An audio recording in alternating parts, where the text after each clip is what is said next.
Okay, brilliant. We're back. We're just going to allow a little bit of time for everybody to jump back into the broadcast.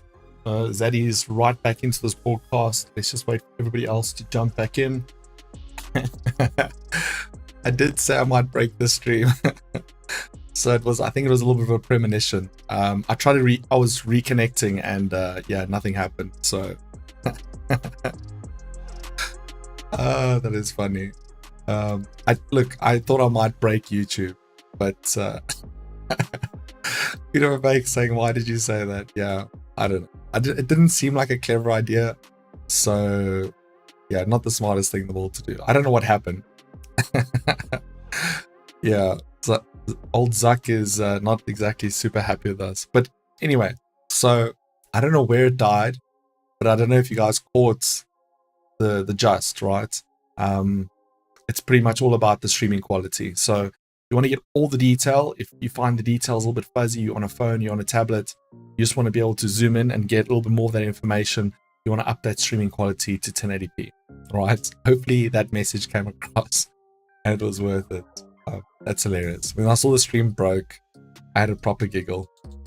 Akil Singh's saying, big sell coming.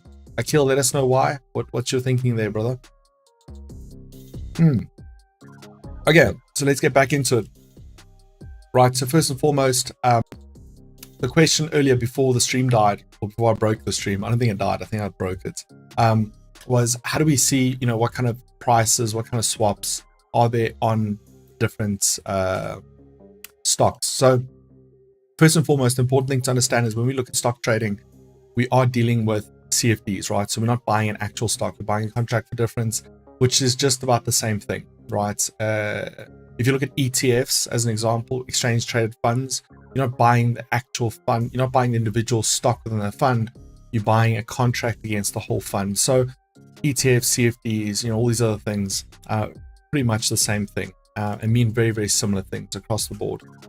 Okay, so let's give it a quick look here. So if we go ahead and search for a stock, right, let's use example, we're going to use Tesla because that's obviously what we're going to be trading for today.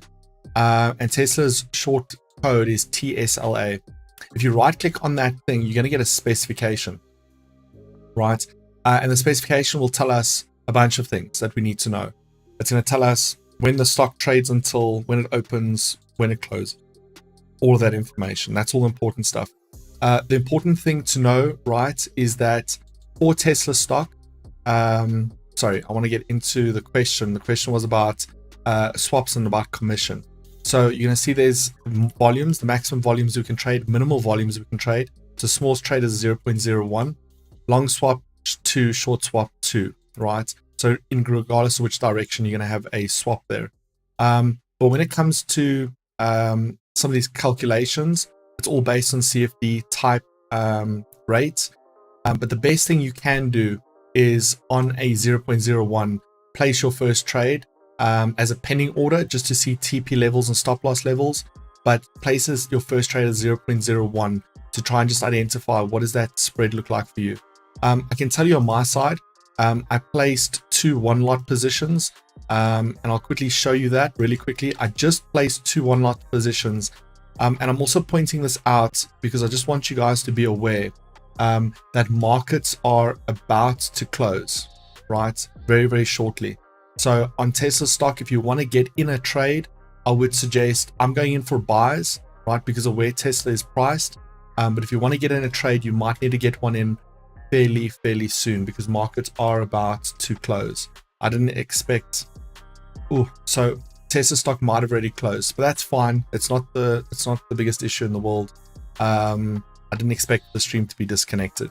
Okay, so Tesla market is already closed. Now, in this particular case, the margin requirements are fairly big. So what I did for this particular stream is I downsized my account, took some money out of this account just because A, right, we don't trade stock all too often. B, it's going to be hugely high volatility. And I never risk my bigger accounts on trades that I'm not absolutely certain, things that I'm not doing on a daily basis. So just to give you an example, right, a one-lot position cost me $22,000 in margin, right? Just so you're aware. So one lot position, $22,000 in margin. So a 0.10, right, should be around about the region of $2,000, and a 0.01 should be in the region of about $200, right? But the risk reward ratio is quite substantial, right? If we have a look at what happened on Netflix with Netflix's jump, right? Netflix's jump went from 240 to 270, right, on the positive earnings that Netflix ended up moving on. So 240 to 270, so it's about $30. So just over 10% of Netflix's share price. If we look at the same thing on Tesla, and Tesla jumps 10%, right, which is $40, right? It means that if Tesla does a jump to 240 on a one lot position here, that is around about $2,000 in terms of a TP, right? If we jump up that 40% or 10%. The important thing to note with Tesla is a couple things, and the reason why I think this could be bullish without even looking at the earnings report is that if we have a look at Tesla's share price and where it currently sits in relation to the greater scale of things, I'll maybe look at this on let's look at this on a 5 minute. The problem is, as soon as you zoom too far out, you get hit by that the 1, 2, 3 stock split, right? And I'll explain that. So does everybody know what a stock split is? Because I think that's obviously something that also maybe people might have a lot of questions about in terms of, what is a stock split? Why do they do it? You can let me know in the comments. Shop the info, pending orders, markets closed, and how you Simos, what is happening? Tesla, TSLA, we are back. Okay, so stock split in essence is basically where a company will take, let's say Apple stock is priced at $1,000, and they will essentially go, we're going to split by 3. So if a shareholder holds 1 share of Apple at $1,000, they'll now get 3 shares of Apple, all valued at $333.33, whatever the exact third split is. And all they're essentially doing is making their stocks more accessible to more people. There's other reasons for it, from a liquidity standpoint. There's other incentives for the company to do that, or to have a cheaper, more accessible stock price, but that's the general rule and why they go ahead and do it. There are some other financial reasons why they do that, but in essence, when you see a stock split, we end up seeing these charts that are essentially quite messy, right? We see that Tesla's stock split, it was on the 24th of August, and their stock price was currently sitting at about $890. They did a 1, 2, 3 split, and that dropped their stock price to roundabout and roughly in the region $290, right? But if you look at where Tesla is overall, right, in terms of its valuation, Tesla is extremely cheap in its evaluation, right? Tesla at one point hit, $2,200. They did do a stock split, quite an aggressive stock split. I think it was a 124, 125, and they've kept doing it. So that does throw the charts off quite a bit. I've seen charts out there that have normalized the split, so we can just see a share value as if it was normalized without the split. But what we do need to understand is, in relation to the past, we're still trading quite low from a Tesla evaluation standpoint. In addition to that, we've seen over the course, over the last month, right, pretty much month to date, Tesla's been losing a ton of value, and we now are starting to break out of it just from a pure price action structure formation. So I'm looking at pure price action, right? So currently in a sell zone, Apple's cutting production iPhone 14 Pro, UK hits large inflation, putting in IBM earnings, reports of release, yields, and years all rising. Yeah, Akil Singh's currently in a sell zone because of those reasons. But a lot of these things, are you in a sell zone on, I'm assuming you're hitting on a sell zone in NASDAQ. Where are you selling, Akil? So Asim's asking, could you explain a bit more about the stock split? I don't know if that question came in after I explained or just before. Not 100% sure. Akil saying NASDAQ and US 30. Yeah.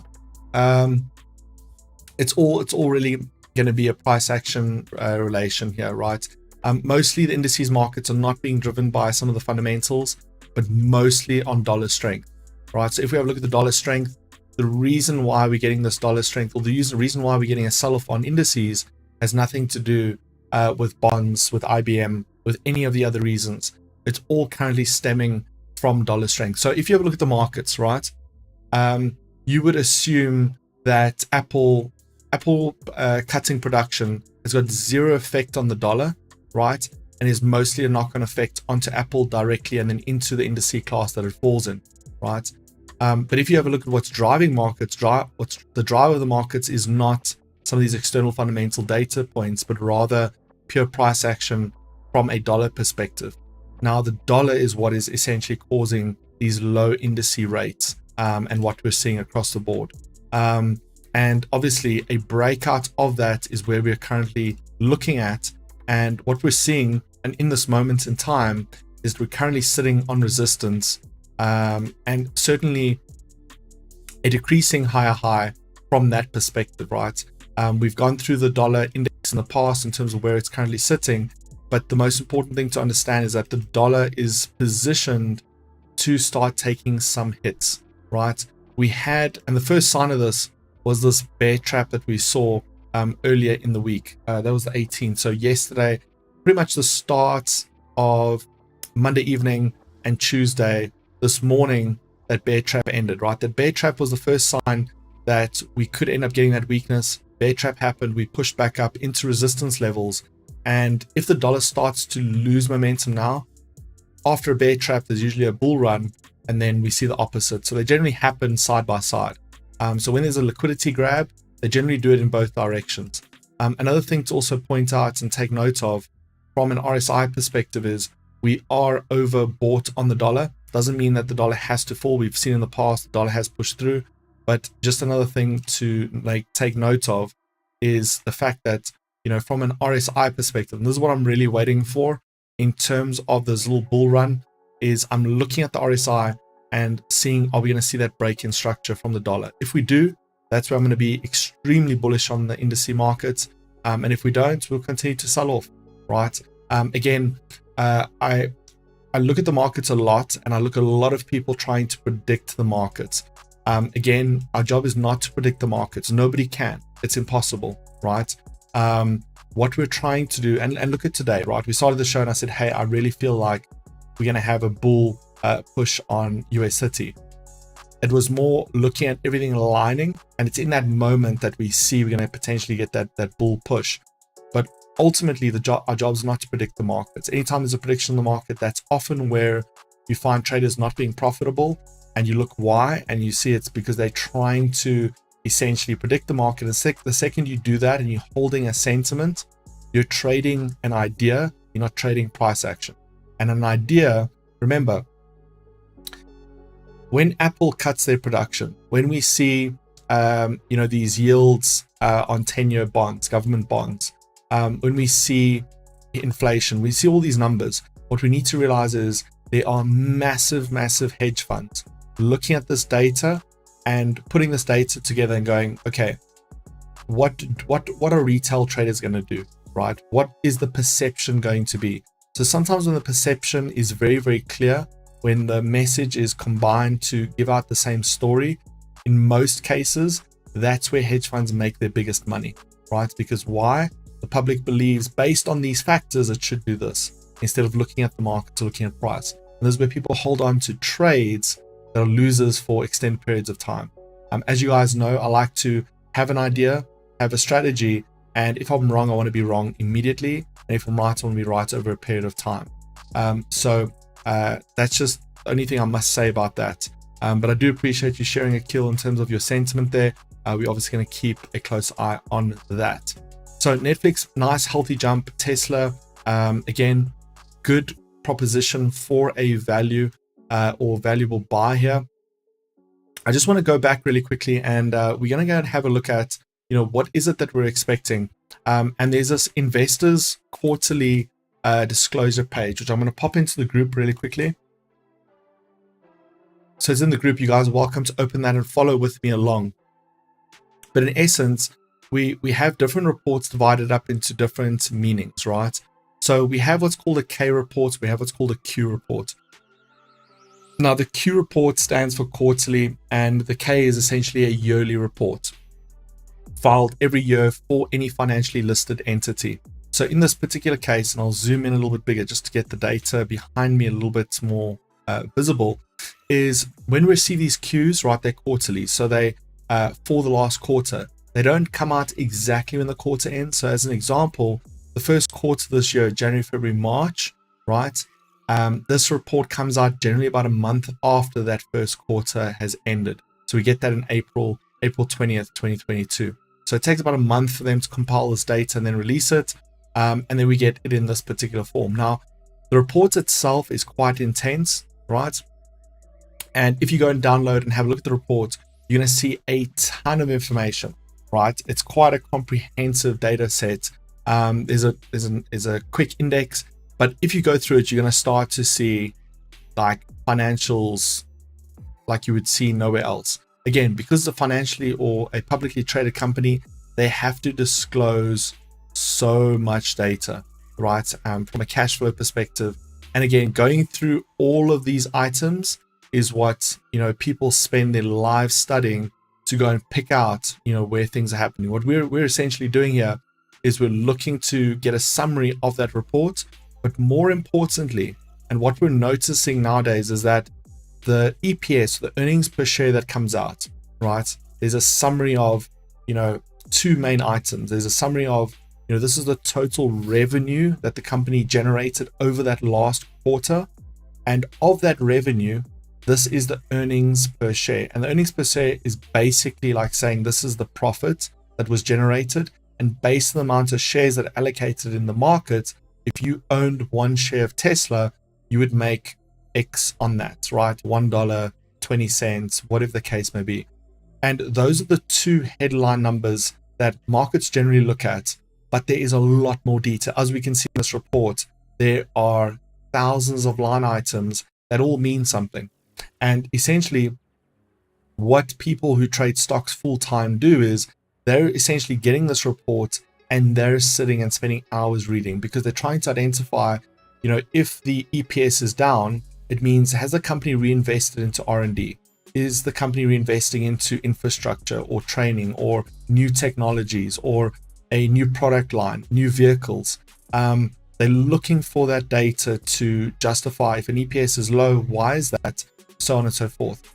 Obviously, a huge negative would be if yields were down, meaning if the total revenue was down, meaning less sales. And I think that's what currently the markets are trying to establish with this Tesla stock is, has the demand decreased for Tesla products? That's the first question. We will see that almost evidently when we start to look at revenue. The second question is, what is the earnings per share? The earnings per share can be lower than expected. If we go and have a look at this really great article that I spoke about this morning, which essentially gave a quick summary on what we've seen previously. Let's have a look at it quickly. Let's get into the data. Okay. So we can see where the consensus sits, right? And we can see where Wall Street estimates the essential EPS, right? The range on Tesla stock in terms of where Wall Street thinks Tesla will hit the mark is anywhere between 77 cents and $1.29. The Wall Street consensus is currently sitting at about 1, meaning majority of the opinions set at 1, where the estimate consensus, meaning the absolute median of that range, high and low, sits at $1.11. And that range runs all the way from 73 cents to $1.83. So obviously, if we come in at a 73 cents or 77 cents, that's fairly low in relation to the revenue that they've made. But that is where the second part of these earnings come in, where we physically listen to the earnings call itself.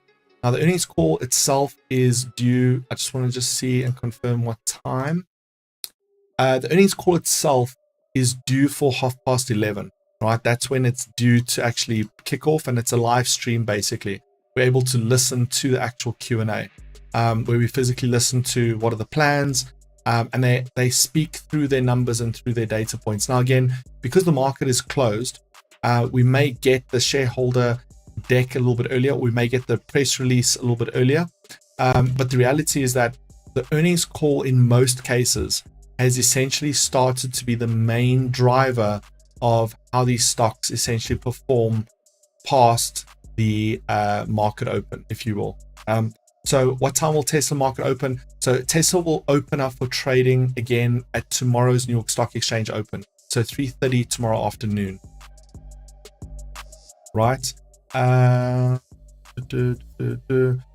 So as I'm saying, what time will Tesla market open? Yeah. So 3:30 tomorrow afternoon is when we will obviously get that data set there. And again, the investors call is probably the most closely watched item. In most of these cases, Tesla will essentially give a headline figure from a press release perspective. So they'll already start to give a production delivery press release, right, for the third quarter, and say, you know, they already gave us this data on the 2nd of October. So pretty much the second or third day after the third quarter ended, they already gave us a press release, right? Because they're super quick, super productive. And essentially, guys, I've sent the site link into the Telegram group. So this is Tesla's physical site, and I believe this is called Investor Relations. So it's ir.tesla.com, but I did pop it into the Telegram group. If you're not part of the Telegram group, you want to go and hit the link down below and jump into our Telegram group, so we can break that 2,000 mark. We're currently sitting at 1,800 subscribers, or 1,980 subscribers. If you're not part of that, jump in, and we want to break that 2,000 mark. So they generally give an indication as to, you know, how they're doing. You know, they're saying in the third quarter we produced over 365,000 vehicles. They delivered 343,000 vehicles, and it's essentially looking at what's the split of Model X's, S's, Y's, and 3s, and what are the deliveries. Yeah, and in essence, it's in relation to their past deliveries. You know, is this an increase? Is this a decrease? And you know, what?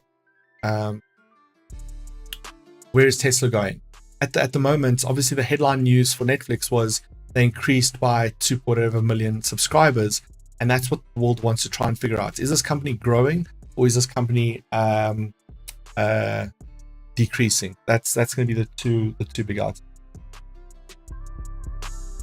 That's going to be fairly important. Okay, so in terms of that consensus, again, if Tesla does something crazy, like shocks us with, you know, a $1.20 EPS, obviously Tesla stock's going to go through the roof. But also we have to just acknowledge there's a few other issues with Tesla, some external factors. First one being Elon's Twitter trial, right, and that whole debacle, right? That is obviously a big concern because, again, should Twitter choose to accept the offer and these guys settle their dispute, one or two of these financiers that are backing that 44 billion buyout have backed out. Now, he can't afford to do the whole thing himself, but he doesn't want to. Again, loaned money is always cheaper money. And so he may be forced to liquidate more Tesla stock in order to come up. I think there's a deficit of a couple billion he needs to come out personally in order to be able to cover the full rates there. So I just want to check that we don't get that earnings report out already. We could very well have it. I do see Sean is already popping in that there is some information. Let's just check there, Sean, if we're getting some info.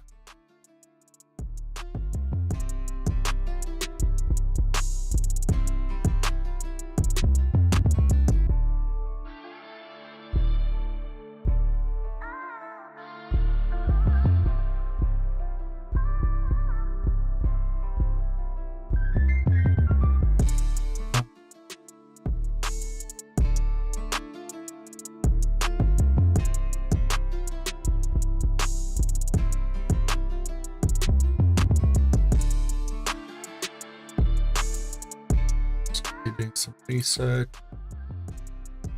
Yeah, so the investors call will come in at 11:30. People asking me, am I live?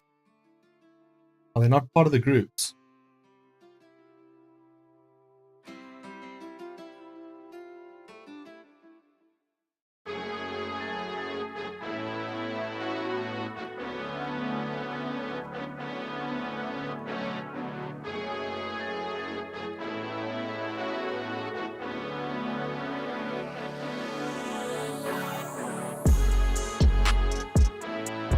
Like, imagine people are messaging you when you live, like as if you now must answer them. Like it's yeah.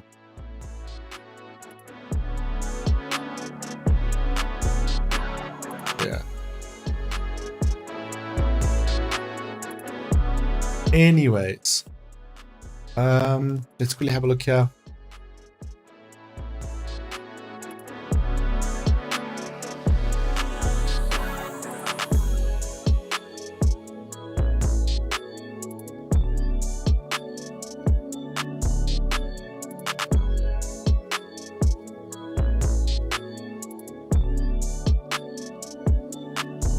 Okay, so we got a full Tesla slide deck.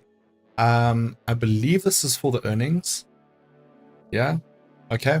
So we're going to go through the full Tesla slide deck. I know there is going to be some summaries, but we obviously just want to... Oh, wow. Okay.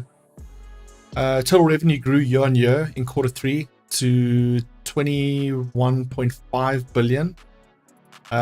Year on year revenue was impacted by the following items. Growth in vehicle deliveries increased ASAP year-on-year, declined sequentially power quarters. Okay, that's fine.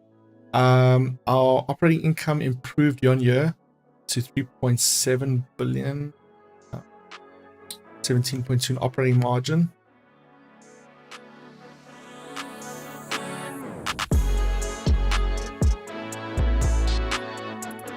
Wow.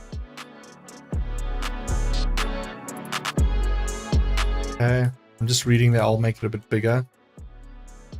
Okay. So we're looking at the production figures, and that's obviously in line with obviously what they said they were going to be in the investor relations, what they'll be disclosing. Okay, that's just some general production numbers, talking about capacity, where they're doing deliveries. Okay, so this is obviously where it's going to be. There's obviously quite a bit of important information there. For those of you who are EV fanboys and Tesla fanboys, then obviously you want to go and you want to obviously have a look. So MT4 is closed from... Yeah. So MT4 has got shut down time. Remember, markets close every single day, right? Every single day. And that's why people ask, why do we pay a swap fee? That's because when markets close, literally your trade is balanced, your trade is closed and opened. It looks like your trade stays open, but it doesn't. Your trade is then bought and closed, and your trade is then reopened, and the difference in that price is what we call a swap, which can happen every night or can happen every 3 days. So you get a daily swap when you get a 3-day swap. Yeah, so most evenings markets are closed. If you go and look at your candles, you'll see that there's going to be those. Sometimes it's seamless, sometimes there's gaps, but in every single day, markets close. Okay, so they're obviously going through this. This is going to obviously be quite comprehensive. I'm going to pop this into the group for those of you guys who want to read it. Let's quickly go. I'm popping this in the group.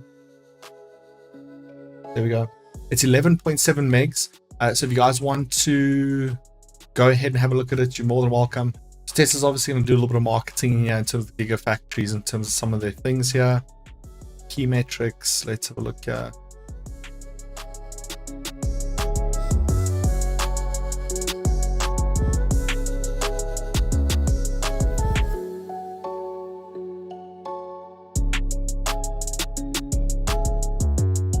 Yeah, Tesla's an absolute machine.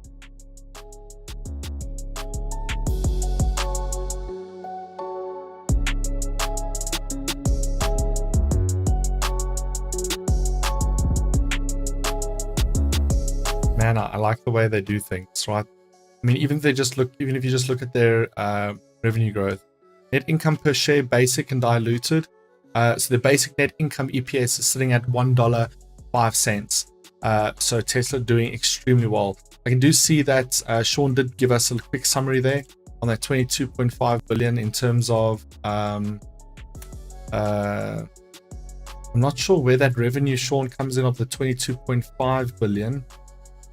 Because I've got a reading here of 21.45 billion. Let's see total revenue. So sometimes sites do get it wrong. It's not impossible. They can get it wrong. They report a little bit too quickly. But that's really good growth, right? Because we're looking at Q3 2021, we're seeing a revenue of 13 billion, EPS for that period. Okay, so these are the key metrics, right? These are the important things. I just want to see if I can just get rid of the side window here. I don't want this side window. Let me just download this thing rather. Let me just download it and then I can size it according, and I maybe don't have to have this silly thing. I was opening it again. Okay.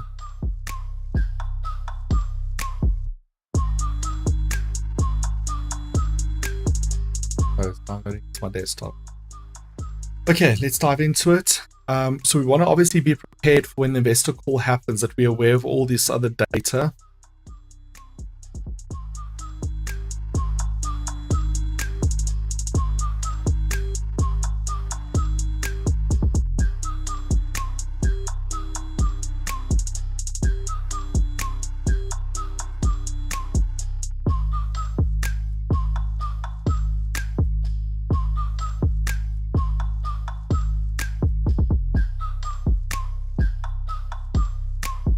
Probably going to give me the best opportunity to zoom in for you guys. Financial statements. Okay, there we go. I don't know how clear that is. Let me just check how clear that is for you guys. Yeah, it's not too bad. Okay, so just obviously paying attention to where they were last year, right? Let's see their balance sheets. No, okay. Statement of operations, that's where we want to be. Okay, so most important thing is the revenue is sitting at the 21.4 billion mark, and the EPS on that earning per share, undiluted, is sitting at $1.05. If we look at a year ago, right, and I'm going to remove my face for this part because I just want you guys to obviously be able to see that. If we look at a year ago, Q3 2021, right, their EPS or earnings per share was currently sitting at about 54 cents, right? So they have a much better earnings per share in relation. So if this was 26 billion, right, then we would expect, $1.08 in terms of EPS, right? The increase in revenue is only around about, it's not double, it's only around about 8 billion. So it's only sitting at about, 70-80% increase, but the EPS is sitting over 50%. So investors are getting more bang for their buck with less revenue being generated. So that points to Tesla has drawn out some efficiencies. Now, that's quite impressive considering that the lithium-ion market, lithium-ion has just become extremely expensive. Tesla's opted to build out some of their own lithium-ion production facilities, their own sourcing facilities. As you know, they're building their own batteries, but they've been plagued with different issues.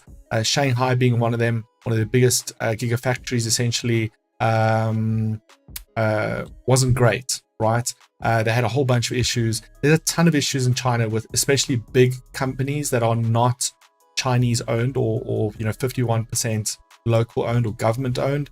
They're getting a ton of issues just for operating in those areas. So considering all the issues they've had over the last quarter, over the last 2 quarters, the fact they're still increasing revenue, and not only increasing revenue, but extracting more earnings per share out of less revenue, man, I mean, that's impressive.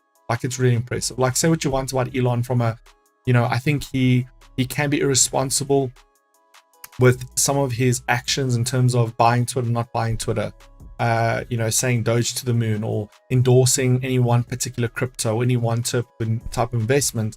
But again, he's human, right? He's got to have fun. He's got to be able to make mistakes. But when it comes to pushing items of business relations, if you look at Tesla, if you look at SpaceX, if you look at X.com, if you look at PayPal, look at any of these early ventures and what he's done with these companies. I mean, in these economic times, things are starting to get better, but still he manages to perform massively on some of these data points. So someone said there, the EPS, the earnings per share forecast, was a $1.03, and we got that $1.05. So not massively, in terms of this huge number.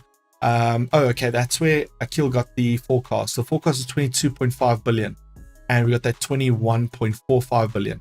So under on revenue, but yet beat the EPS. And remember, now it's going to get the hammer for this. No, actually, Akil, you're getting it opposite way around. It's amazing for Tesla.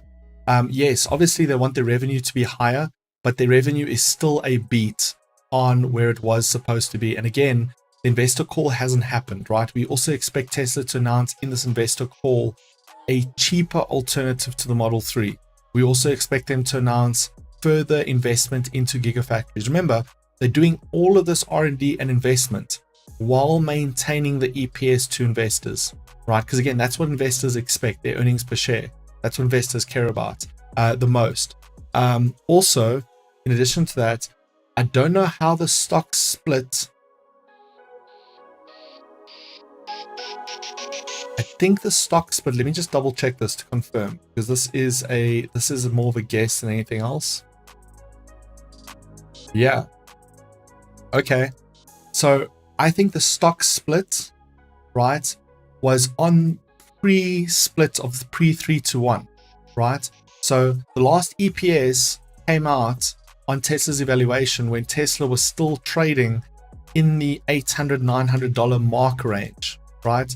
So remember, if you're trading in the $800, $900 mark range, right, and you're buying one Tesla stock at $897, let's say $900, and you're getting back, as a dividend, you're getting back $1 previously. Let's go have a look here quickly, right? For Q2, right, which we would have got the data in July, the EPS was 73 cents. So imagine you bought Tesla stock, right, and you bought $900, and you got back 73 cents after the stock split, right? Even with higher revenue and matching and achieving that dollar mark, stocks are now sitting at $221. So your $900 stock you originally have, you now got 3 stocks, and they're each paying you out a dividend of over $1 per stock, right? So for me, I think Tesla's doing absolutely amazing. Absolutely amazing. Yeah, I think Tesla's doing absolutely amazing. I think when it comes to, overall expectations or overall things, let's have a debate around these things and not necessarily give a closed, it's going to be good, it's going to be bad, right? Because it's a debate. In most cases, again, we could see, and as I've explained, we're going to get the earnings, we get the actual Q3 results, or 10Q results, and then we get the investors call, right? So in terms of Nas getting the hammer for this, again, let's debate these items as opposed to give an opinion, because someone might be reading that as, okay, Nasdaq's going to fall, or something's going to do something else. Yeah, we obviously don't want to have a bias there. So let's just quickly have a look. Right, so we obviously know that we're going to see a mover there. We obviously know that Tesla is also part of the S&P 500. I quickly just want to have a look what else we have integrated here.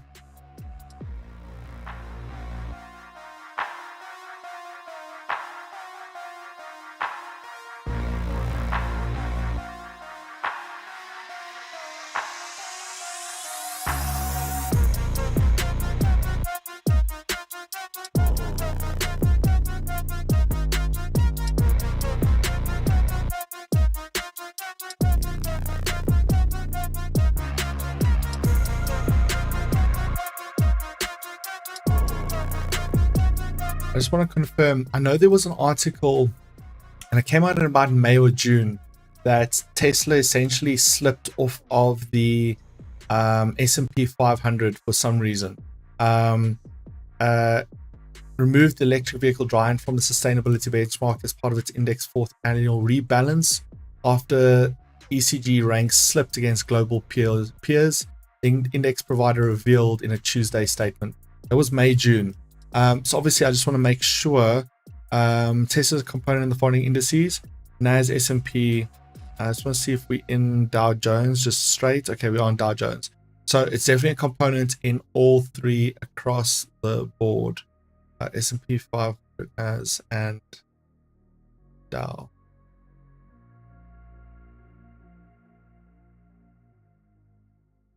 Just looking at where else there are many NASDAQ. It still seems they're part of the S&P 500. Okay. So if they are part of the S&P 500, it seems we could be across the board having a look at their influence. It's definitely something we could potentially see. So again, part of the reason why I'm looking at that potential for a breakout on indices is just if we look at it across the board, we're sitting at these key moments where we could start to see some big movements, right? Specifically having a look at where we are on NASDAQ, specifically having a look, and again, just looking at this bearish channel where we're currently sitting, right? Again, if you have a look at the markets, right? If you have a look at the current structure of things, right, from a market's perspective, Twitter as an example, right? Twitter is a component, right? Sorry, Netflix. Netflix is a component of the NASDAQ, correct? Now we saw a way more, $40 to 40 to 277, so $30. We saw a 10, 13, let's say 14% jump in the price of Netflix alone, right? In terms of market open. Yet that wasn't fully reflected into the markets. We didn't see NASDAQ absorb that information and say, hey, well, listen, one of our key drivers, a company valuation worth billions, has come in with, has gained 15% of its evaluation. We didn't see that fully materialize. So again, I don't think markets are being driven by this data. I think what we're seeing now is more situation. So let's just go ahead and have a look there. So markets open, we've got a brief move and we've ended out net neutral for the day. If we look at something like NASDAQ. So I'm not specifically too bullish or bearish looking at a specific indice based on Tesla's data. This was more specifically about looking at getting into Tesla, right, and holding a Tesla setup. The commission on Tesla, I can tell you guys this, on a trade that is one lot and quite a bit of margin, right, so $20,000 a margin, the commission to open a one lot position is only $30, right, which I've already made just in a few minutes. So the commission is not bad. The margin requirements are just big because remember, we're buying a lot of contracts. Okay, so I'm going to explain contract sizing really quickly. Let's do a quick intermission. Let's do 3 minutes. I just want to quickly change our camera batteries that we can be fresh. We're going to probably have to do this twice, I think. Because we are going to have another session all the way to the 11:30 mark. So we're going to change out batteries really quickly, and then we're going to jump back together. But I'm going to show you how to work out contract sizes, right? How to look at, if we're buying a single lot of something, what does that mean from that perspective? So there we go, is my camera. So we're going to go into that intermission, and I'll see you guys in a little bit.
Okay, brilliant. So hopefully I didn't break anything. Okay, so let's talk about margin really quickly, because this is going to come up more and more often, and people often, wonder about margin. How's it calculated? How does it work?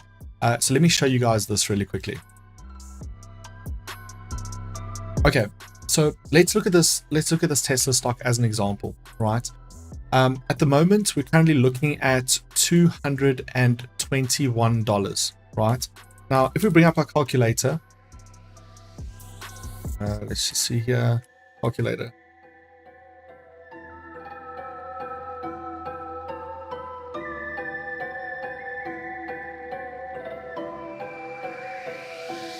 Okay, or not. Let's just see where my calculator is going to. Okay, so if we bring up this 221, computer is like, hey, it's really late, why are you up? Okay, let's bring up this. Let's deal with this for a second. Okay, so let's bring up $221 per share.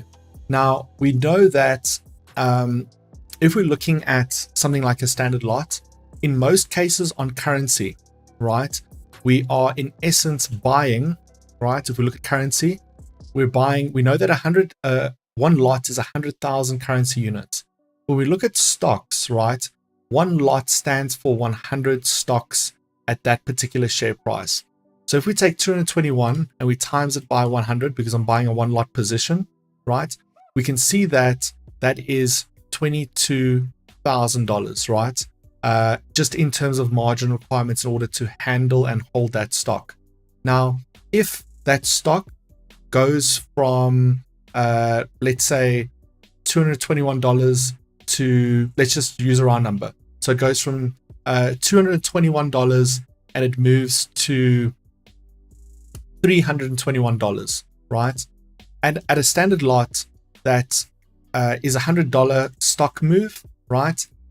Times 100 contracts, it would be a $10,000 move. So let's check that if that makes sense, right? $10,000 move, right? So let's do that. Let's drag our TP on one of these one lot trades.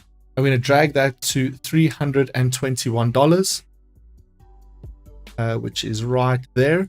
And in the top left corner of my screen, you can't see it right now, but that reads $9,939. Okay.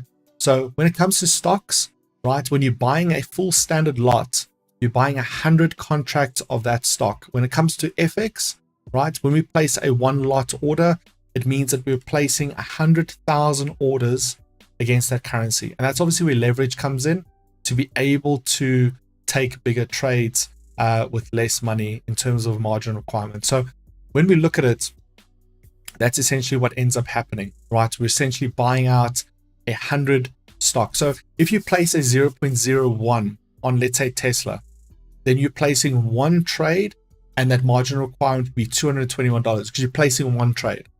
If that stock moves from $221 to $223, it means you would have made $2 on that trade, right? It would have cost you $20 as margin, and for every dollar that moves up, you're making $1 at a 0.01. Just so that everybody understands, because I know it can get confusing going from currency to stocks.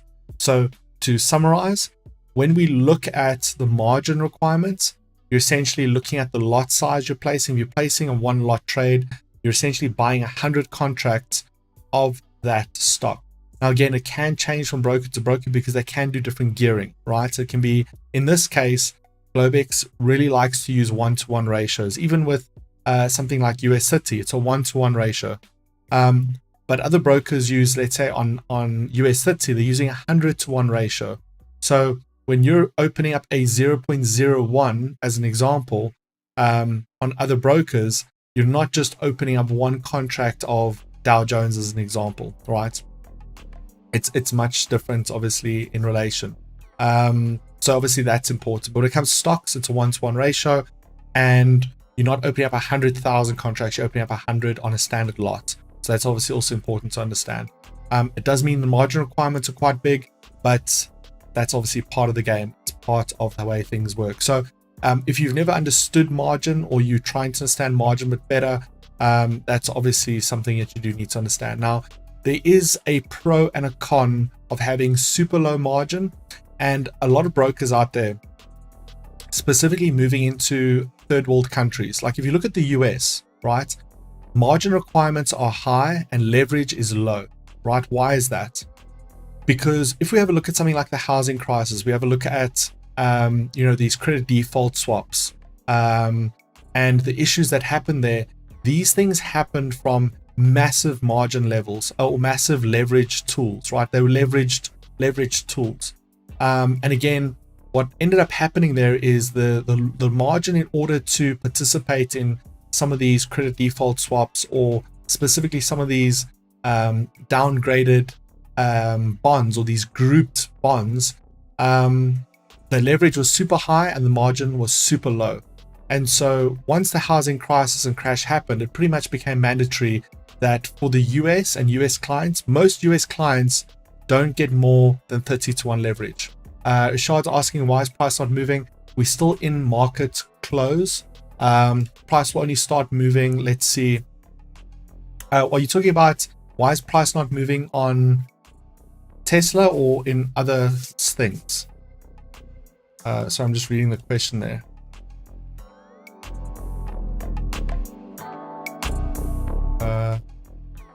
So markets are moving on all other markets.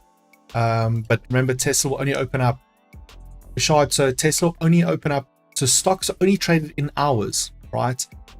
So example, we're only going to see the Tesla move happen when we see market open happen tomorrow, right? So there is opportunity to still trade it on the open, and we could see a pretty big spike on that price. And again, we obviously will look at the earnings call tonight. The earnings call tonight will really determine how big that spike is going to be. But anyway, going back to margin and leverage.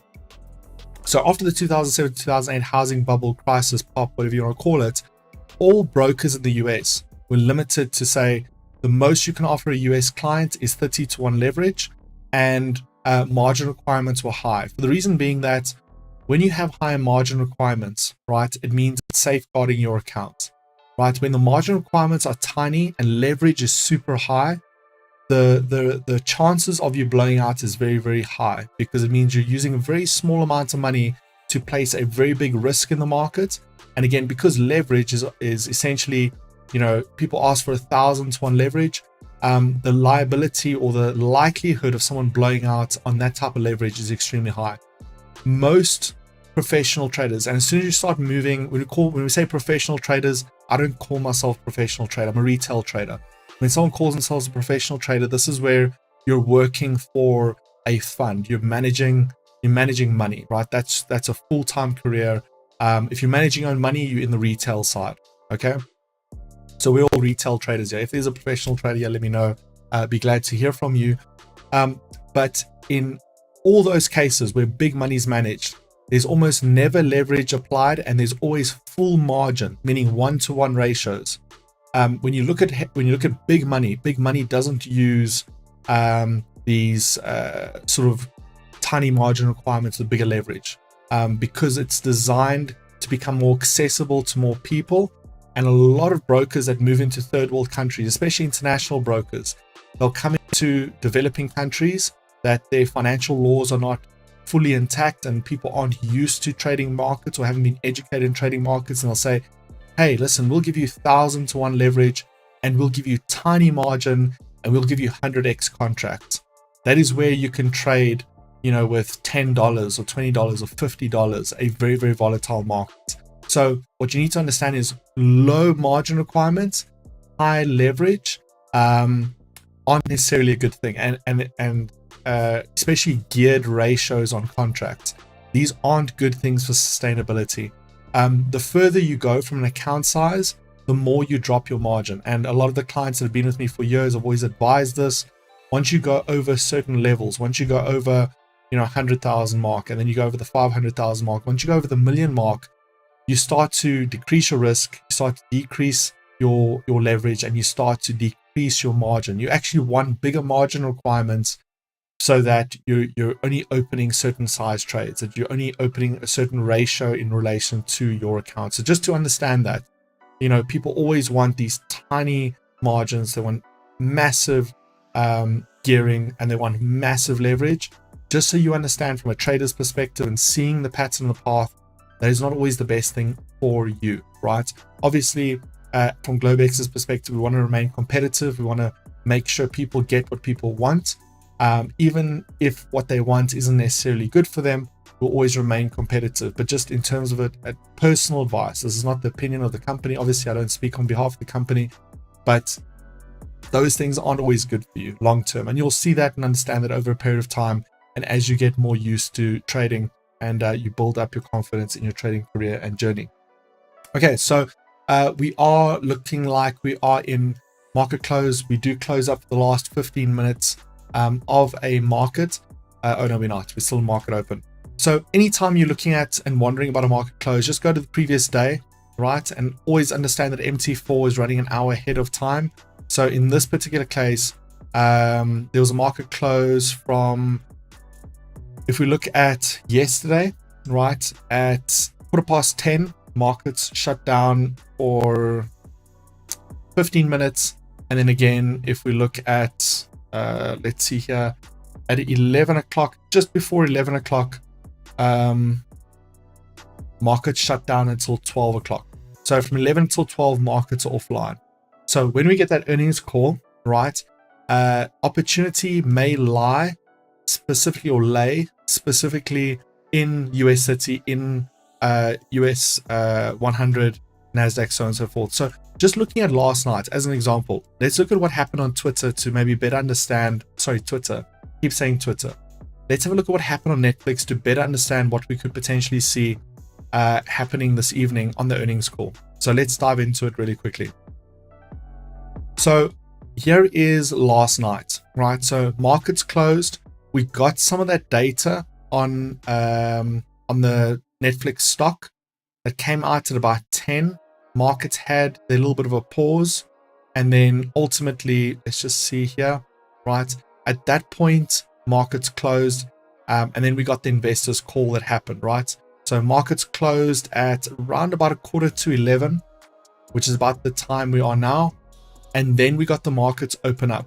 So for that period of time, markets did pretty much nothing, right?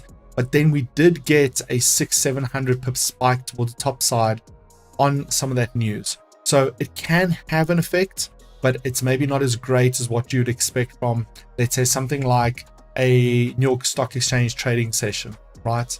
As an example. But we will potentially be able to take that. If we break structure, so again, this would have been classified as a break in structure, and I'm pretty surprised that NASDAQ didn't hold structure on that data from Netflix. But it also shows us that, you know, markets are not being driven by some of this data at this point in time. The definite dominating factor here is certainly going to be that dollar strength, right? Dollar strength at this moment is dominating the markets. And that's purely because of the fact that the world is rushing to the dollar as a safe haven, as a reserve currency, which is pushing the price of the dollar, which is making things worse across the board in every way, shape, and form, right? So that's obviously something we need to understand and just be cautious of. So we are a couple minutes out from that earnings call. I just want to have a look here. Gold Nugget received the information, Dane. Thanks for sharing. Leverage and margin, that is. Personally agree with you, Dane. Informative. Okay, beautiful stuff. Price on moving a Tesla shard. I think we did say that one. Fabian, 100% learning a lot today. Good. All right, I just want to see if there's any other questions. I know somebody asked about crypto. Let me go back a little bit because I might have missed a couple questions here. Tomorrow jobless claim expect actually be less than forecast. Definitely possible. The jobless claims, we've discussed this in previous sessions. I'm addressing Akhil's message saying tomorrow is jobless claims. I expect it to be less than forecast. That's the issue with jobless claims, right? It's always the fundamental issue when it relies on people to report on data. So jobless claims essentially is only looking at the people in the US who filed for unemployment. What we see in weird economic times is that when there's uncertainty or just economic depression, right? When people feel that, you know, they don't know what the future holds, or there's just that uncertainty, you know, when people just give up, we see that happen more and more the worse things get from an economic standpoint. And what we start to end up seeing, what we've seen in the past, specifically around the 2007-2008 housing crisis, and even around the COVID period, is that initially everybody is reporting for and filing for unemployment. But at some point, we started to see a disconnect from the people who are claiming unemployment and the actual numbers. So sometimes those jobless claims are a little bit skewed, where people just don't apply for unemployment, and we see that number go down and we think, wow, that's great, but it's not always an actual representation. But yes, markets do react based on the numbers. So if the numbers are there, that's how the market reacts. I just obviously don't use it as a longer term indicator. It'll act as more as a shorter term type scalping method, if you will. So that's obviously something we will pay attention to tomorrow. And again, it's a little bit of a paradox, right? Because more people filing for unemployment is in line with the Fed's goal of getting the unemployment rate in the US to close to that 4.4%. So it's in line with the expectation, meaning the dollar will take a slight hit if the jobless claims are higher than expected.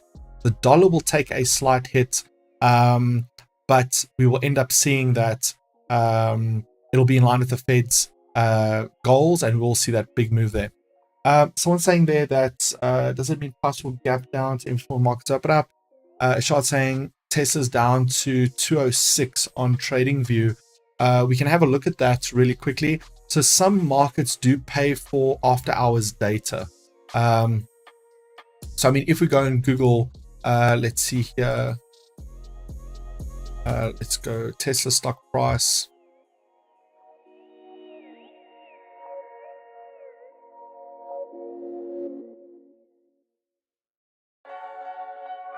So example, if you go and Google Tesla stock price, we'll see that the price closed at 202.04, right? And that it was up 1.85% today. So that's the official market close. Oh, I'm in the way here. Let me move out the way there. So 202.04, right? I forget how my screens are positioned. There we go. So that's the official last price. So when we talk about after hours trading, and I can go log into TradingView really quickly for you guys as well. Let's see where my TradingView actually is.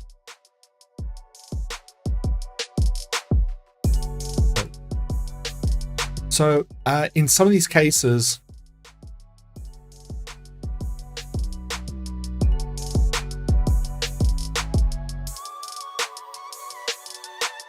some markets pay for after hours trading data, but it's not always reflected into the actual markets itself. So I was doing a Tesla and a NASDAQ analysis some time back. So I just want to remove one of these guys here.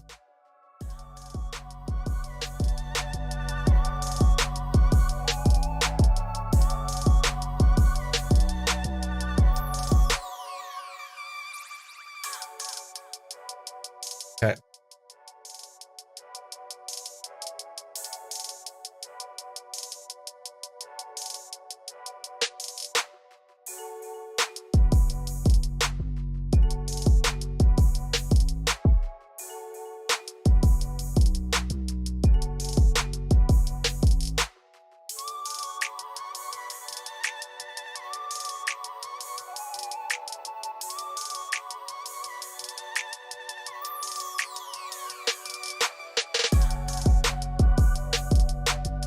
Yeah, so I'm still reading 222, right? So that is pre-market close, post-market close, fluctuating 213. So that's an estimation of where markets could potentially end up opening, and maybe also a fluctuation based on the data. But yeah, I think, in terms of being a market bottom, 203 is definitely that absolute market bottom for Tesla's share price.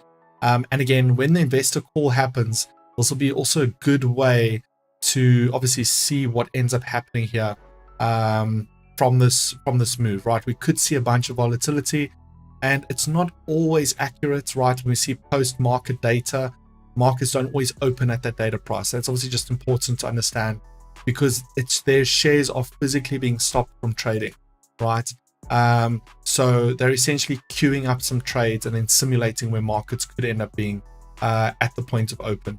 So it's not always super accurate. So I don't always worry too much about that, especially if I'm caught in a trade or I'm jumped into or I'm in a trade. Let's see here.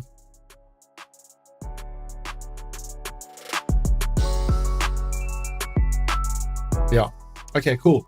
So that's great. I just want to see, was there anything else in terms of questions? The trading views, mid password gap, beautiful session learning. Got you. Thanks so much. You mentioned they'll be mentioning certain patterns. Yes. Okay, cool. So I did mention this, right? So the earnings call is going to be in about 20 something minutes. We do have a little bit more time. So I wanted to speak about some very specific opportunities that happen every single day, right? So what we're going to do is we're going to utilize, I think we're going to utilize US30 for this analysis, right? And this is something that I do I don't do it as often as I used to. So I used to do this on a weekly basis, right? I used to go in and have a look at the data, have a look at the markets, clear my charts, put on some music, turn off all the lights, and I'm simply looking at spotting trends, right? Because remember, that's majority of a trader's job is looking and spotting trends. And I used to do this on a weekly basis with a team, but I don't get as much time to do it. But I wanted to do one of these live with you guys this evening. And what you're going to find is there are very specific trends and telltale signs that we can use in order to spot some market opportunities. Now, please, I'm asking if anybody gets value out of this evening and you learn from this in our live broadcast, please bring this up, right? So if you find some value in this and you see something, please go ahead and bring it into the live broadcast and drop a comment. Say, hey, what we did on Wednesday evening, I spotted an opportunity. Have a look at this. And you're welcome also to inbox me on Telegram, and I can look at that data and confirm it with you. There's a lot of trends that we've used over the years.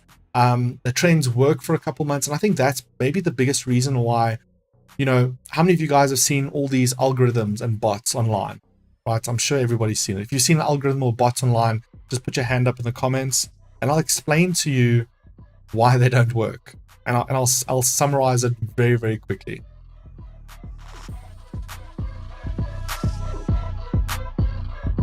Okay, Fabian saying it's got a little hand up. I don't even know what is that little emoji doing. I'm not even sure what that emoji is doing.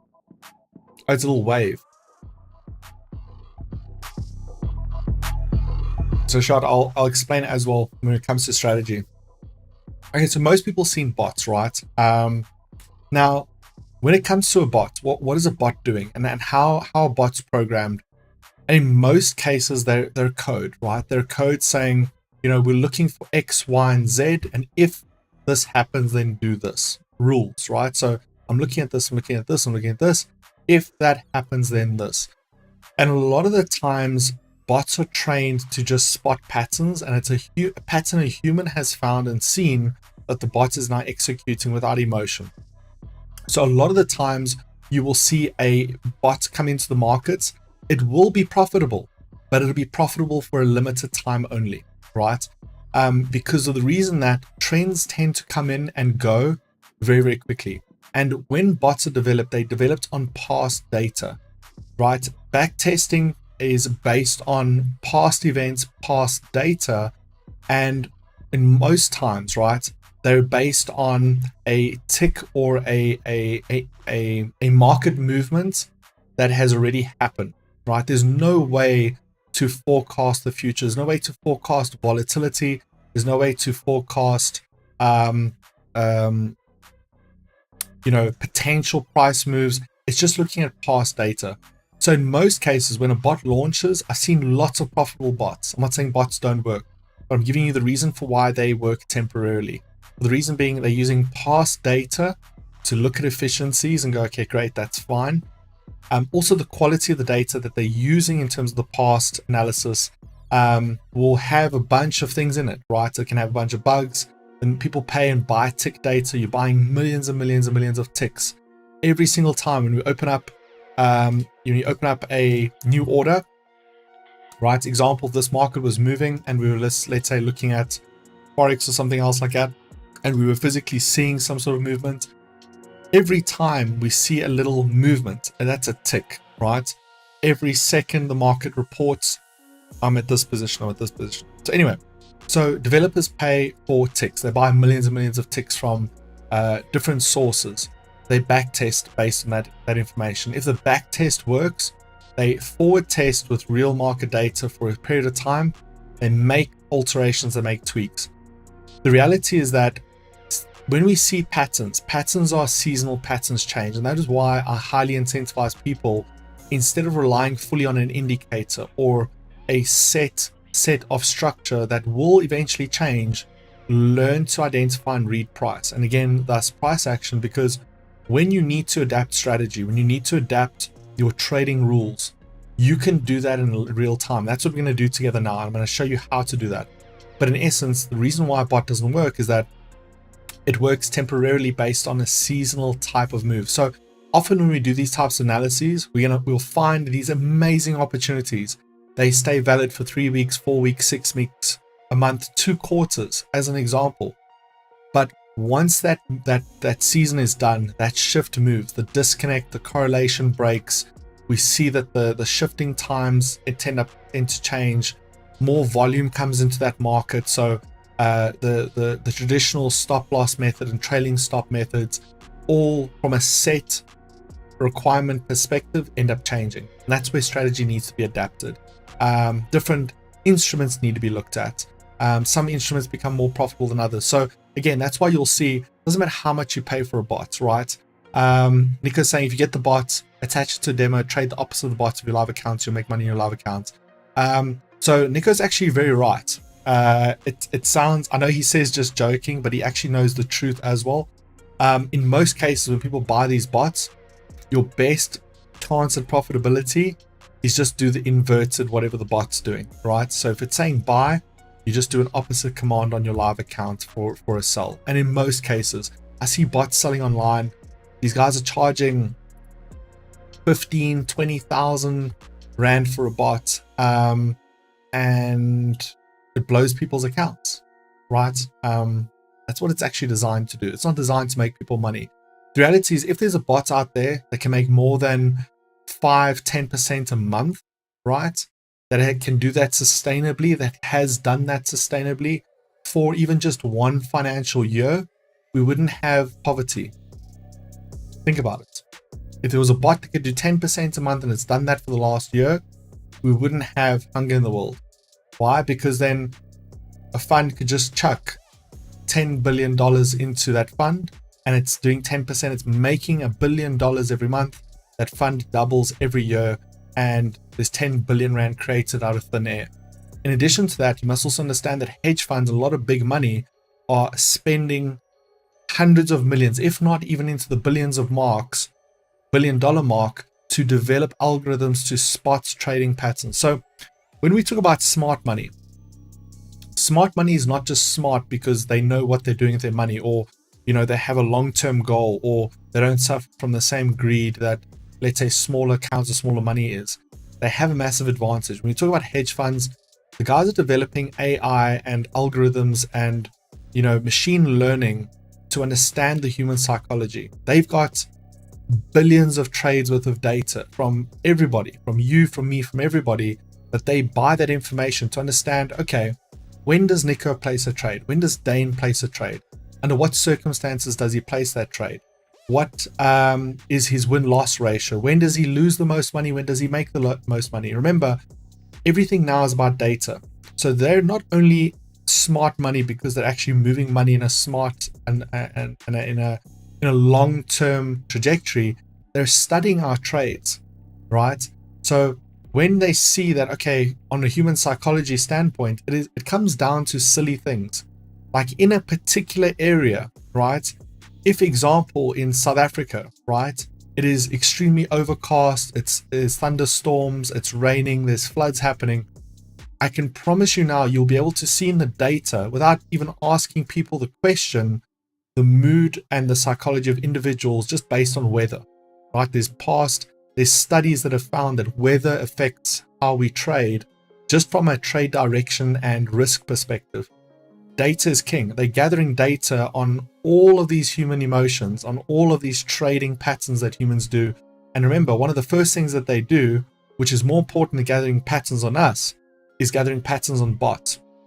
Anytime there's an automated trade placed in the market, they see that, the liquidity provider sees that, and they're essentially looking at, okay, how do we mitigate this risk? How do we study what this thing is doing? And remember, a bot is a very simple thing. A bot is not a very complicated thing. It's using an average ATR to understand risk, average true range. It's using a MACD, an RSI. It's using different set indicators to make trades. And so it takes an algorithm on their side, maybe 20 seconds to figure out the whole bot's code. And all it has to do is trade against the bot. All it has to do is say, okay, every time ATR reaches us, we can see this bot is placing a buy. And if that happens enough times and enough people have a copy of this bot that, let's say, is profitable, all they'll do is do a counter trade, right? So all they'll do is manipulate the ATR to go deeper than where it needs to be. They'll drop in a couple $100 million to oversell something even further where that thing would originally start to end up buying. So we just need to understand that. But in addition to that, and going back to the original question in terms of bots and why price action is king, is the ability to spot trends and adjust your strategy is what algorithms cannot predict. An algorithm cannot predict a human sitting down, looking at a chart and looking and finding certain patterns. So that's what we're going to do together this evening. So this is going to be quite valuable. We're not going to go through all the steps. I'm not going to go through strategy design, but I'm going to show you some really cool things that you can go ahead and do in order to further look at your own strategies and things you want to do, right? So what I'm going to do for this evening session, I had to reshare the link because we obviously blew out the previous stream, or I broke the previous stream. So this is obviously something that I will go deeper into with those of you who have live accounts. This is currently sitting in a public domain. So obviously don't want everybody to have all this information. I prefer, GlobeX 360 live account clients are the first ones to benefit. But I'm going to show you one of the quickest ways to develop a strategy. And people don't want you to know this. Let me just say this up front. There's mentors and gurus out there on Instagram in Gucci stores that don't want you to understand this. So please, if you are here for free, absorb as much of this as you can, because this is going to help you to develop something for yourself that works. And again, it's not about giving credit to GlobeX, giving credit to me. Take this, use it, build something for yourself, and participate and add towards the community of GlobeX 360 Live TV. That's my only request. If there's a form of payback, right? It's not money. It's just about come back and contribute towards the community and help us build what we're intending to build. That's what it comes down to.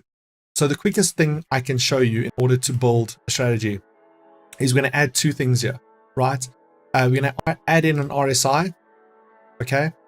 Basic RSI, basic settings, standard settings, right? The second thing we're going to add in here to build a very, very quick strategy session is we're going to add in a MACD. Now, the important thing from a MACD perspective, right? If you add it in, right, as a separate indicator, it's going to appear separately, right? It's going to appear as two separate indicators. What we want to do on our charts, and I'm obviously just paying attention to the fact that, again, we have that call in about 15 minutes, is if you go through into your navigators, so Control N on your keyboard, if you're on MT4 desktop, you can follow this on mobile, but you have to add these things obviously manually. We're going to indicators, oscillators, MACD, and what we're going to do is we're going to drag it and we essentially drop it onto the RSI, because we don't want a bunch of different indicators layering themselves. We just want everything to be in the same place. Now, what we're going to do here is we're going to go ahead and on the indicators list, we're just going to clean up the MACD. Again, I will do a completely separate course on this for those of you who want to further understand this and further go into detail. On the main, we're just making this guy white, and on the signal, we're making this red. And on levels, let's do black and visualization. I just want to make sure this is going to work.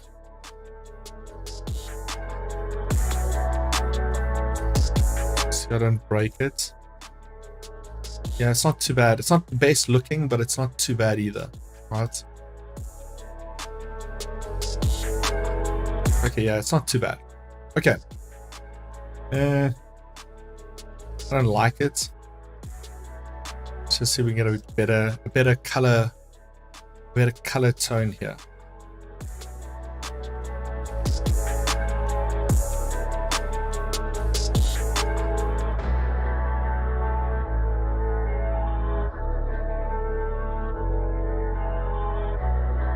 Okay, that's not too bad. Okay, so what we're trying to do is we're trying to do a couple things here, right? So what I generally do is I start on a daily basis, and we currently have a brand new US30 chart above us, right? Brand new US30. Okay, so again, we know that US30 is a massively bull market orientated item. You know, we get these pullbacks in these massive, you know, recessionary periods. We got one there on a weekly time frame. I mean, we can see it's massively bullish.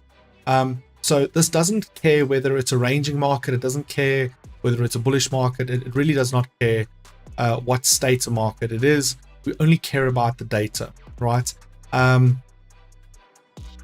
Let's quickly go in here. So we want to add a separate stochastic. Okay, good stuff. So I've got a MACD overlaid on the RSI, and I've got a stochastic just below that, right? I'm going to show you how to use this, and we're going to layer these two together. I'm maybe just going to edit this indicator because I can see on your guys' side, it probably looks really, really bad. Let's see.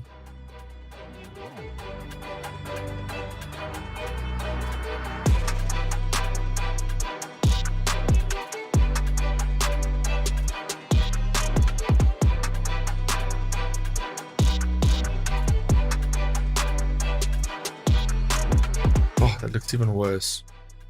Okay, so I generally just add the standard settings. I don't really care much for the detail. I look through it, but I know for you guys that are streaming, it's obviously doesn't look ideal. It's not great. What we want to do here, and the main purpose of what we're doing here, is we're looking for massive areas of change in direction, right? This is an hourly time frame, so we are going to zoom in. But what we're looking for is we're looking to try and spot trends and reversals. That's essentially what the main goal of what we're trying to do is, right? So a noteworthy area, right, would be, as an example, I'm looking at, in this area, I've got a market structure that's raising. I've got RSIs that are moving towards the top side, and then I'm getting a break in structure, right? And I can very quickly see there on the actual price action, I'm getting a very, very similar break in structure. So I'm going to zoom in on that part. There we go. I'm placing that over there. I'm going to zoom in one more click. Zooming in one more in is a little bit too much, right? So I'm looking for these obvious build-ups in markets, and I'm literally just looking for what does that structure look like. Now, what I'm looking for is I'm looking for what patterns can I see here and where is the break happening. So I'm going to go ahead and just do some quick market structure, right? So I'm just doing some very, very quick price action. So I'm literally just drawing out market structure, and I'm saying, okay, great stuff. You know, there's a break, and I'm literally going to label that. And I'm not looking at the time. I don't care about the time. I'm literally just labeling it. All right. So I'm leaving that as it is. And then I'm moving on to the next day. And I'm simply looking for the obvious. I'm simply looking for, you know, where we get some sort of, you know, movement to the top side and or then some sort of break-in structure. And I'm looking at both the stochastic and I'm looking at the RSI MACD, right? So in this case over here, I'm getting a signal here, if you will, but I'm not seeing a break-in structure until much later, but I'm going to mark it anyway because I'm getting that movement in structure. And I'll show you what's going to end up happening towards the end, because we're then going to break it down. We're going to find, okay, where are the commonalities, right? What do these things mean? And, you know, why are we getting these moves? And I'm going to show you something very powerful towards the end, right? So we're searching here, we can see we've got another move over here, and all we want to do is just mark this off. So we're marking that move off, and we'll get more specific as we get into it. Because remember, in identifying trends, we want to go deeper into it, and we obviously want to understand, you know, where do those, you know, what things can we build in to give us confidence or confirmation that something is moving and or reversing, right? We want to get all that data in the same place.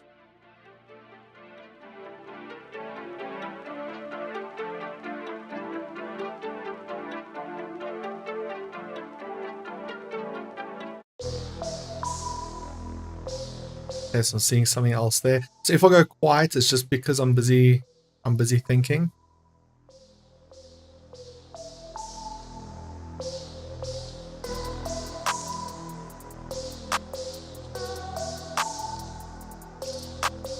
And I'll show you what my thinking is towards the end.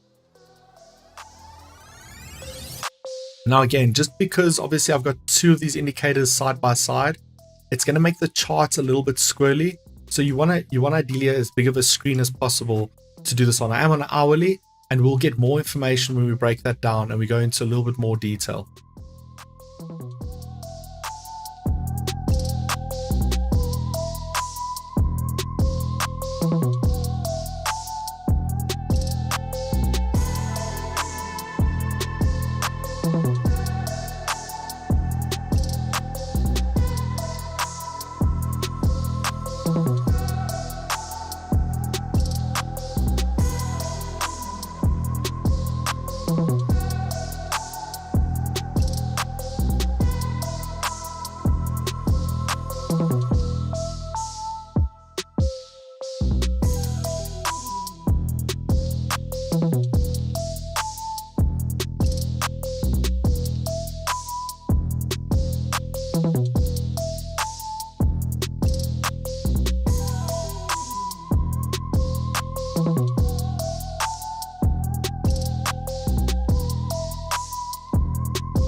Okay. So we can start off already. We've got some data, right? So it's obviously advisable. The more data you've got, the more of a case study you're essentially building. But what we want to look at here, and the reason why, again, why we trade, example, the US City in the afternoons is because from a trend perspective, you look at the whole day, right? We see some of the biggest moves almost always happening around about that 1600 hour candle, right? That shows the 1500 hour candle. That's 4 o'clock in the afternoon. 1600 hour candle will be 3 o'clock. So between 16 and 1700 on the candles on MT4, that's obviously going to be, where we get the New York Stock Exchange at 3:30. And we see some big moves there, right? But in most of the cases, these moves are not matched. We're not seeing any sort of change from an RSI perspective.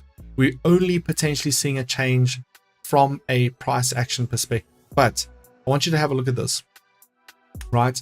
If we look at where the change ends up happening, right, from let's say a session on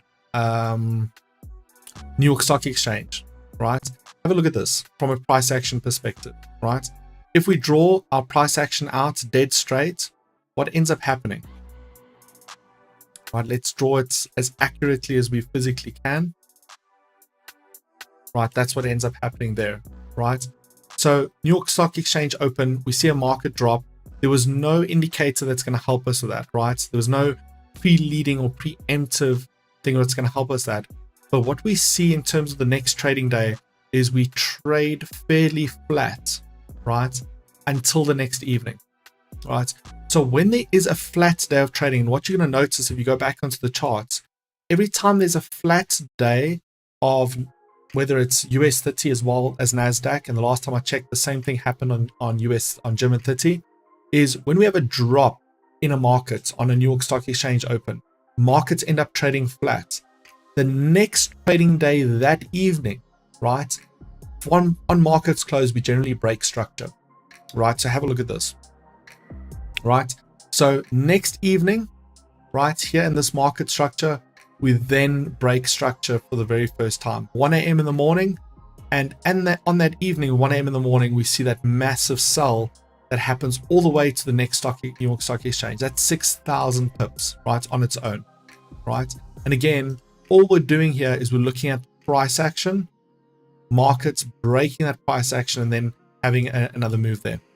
Again, in a similar manner, right, looking at the next day or the next afternoon, right, there's essentially 3 times that I can tell you now on US 30 is the times you want to spot, right? It's going to be late at night when markets are about to close or open. Are we breaking structure? Yes or no? That's the first time. The second time is going to be on New York Stock Exchange open, that 3:30 mark, right? Do we break a structure top or bottom? We've been trading that live over the last couple of weeks, if not the last 2 months. So that should be fairly obvious to you. But the other very, very big opportunity lies every morning at around about 6 or 7 a.m. in the morning, right? Early hours of the morning. So 5, 6, 7, we see also very big moves. Now, again, those moves aren't always direct moves, but it is essentially for those of you who are waking up early and essentially going to the office, it's an opportunity to place a trade and let it run, right? And that always almost happens at about 6 a.m. in the morning. Now, there are multiple signs for the 6 a.m. It's one of my favorite ones to place before the markets get going.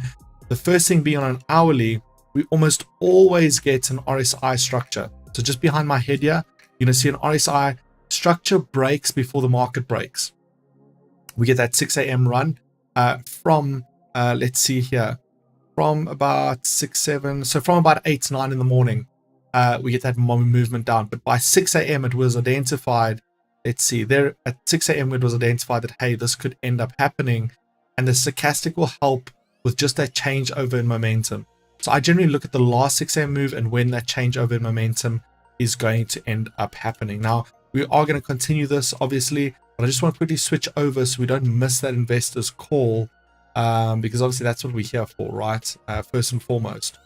Strategy development is definitely high up on the agenda, but obviously we want to be part and parcel to those investors' calls.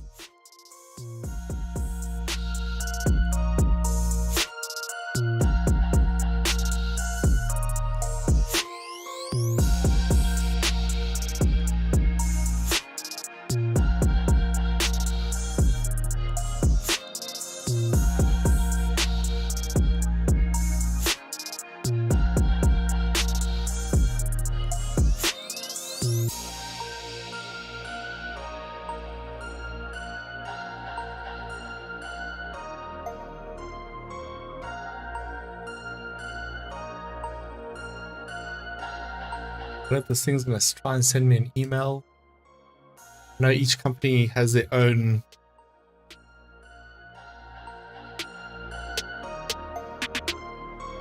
oh, they're doing through.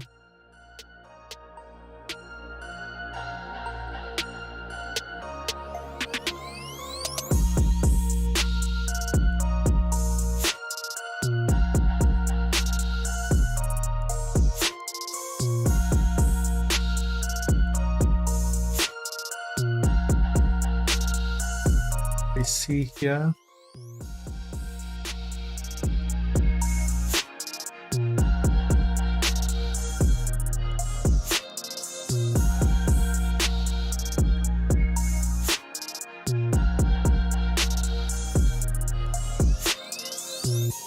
Guys, is the stream still live? Just let me know.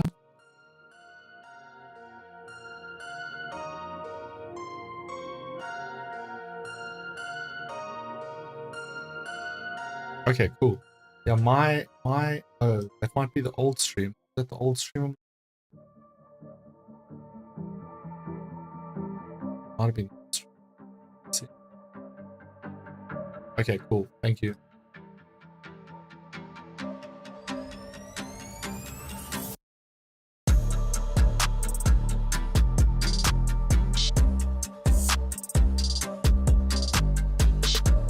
Good afternoon, everyone, and welcome to Tesla's third quarter 2022 Q&A webcast.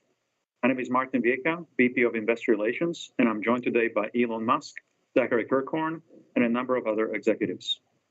Our Q3 results were announced at about 3 p.m. Central Time in the update deck we published at the same link as this webcast. During the call, we will discuss our business outlook and make forward-looking statements. These comments are based on our predictions and expectations as of today. Actual events or results could differ materially due to a number of risks and uncertainties, including those mentioned in our most recent filings with the SEC. During the Q&A session portion of today's call, please limit yourself to one question and one follow-up.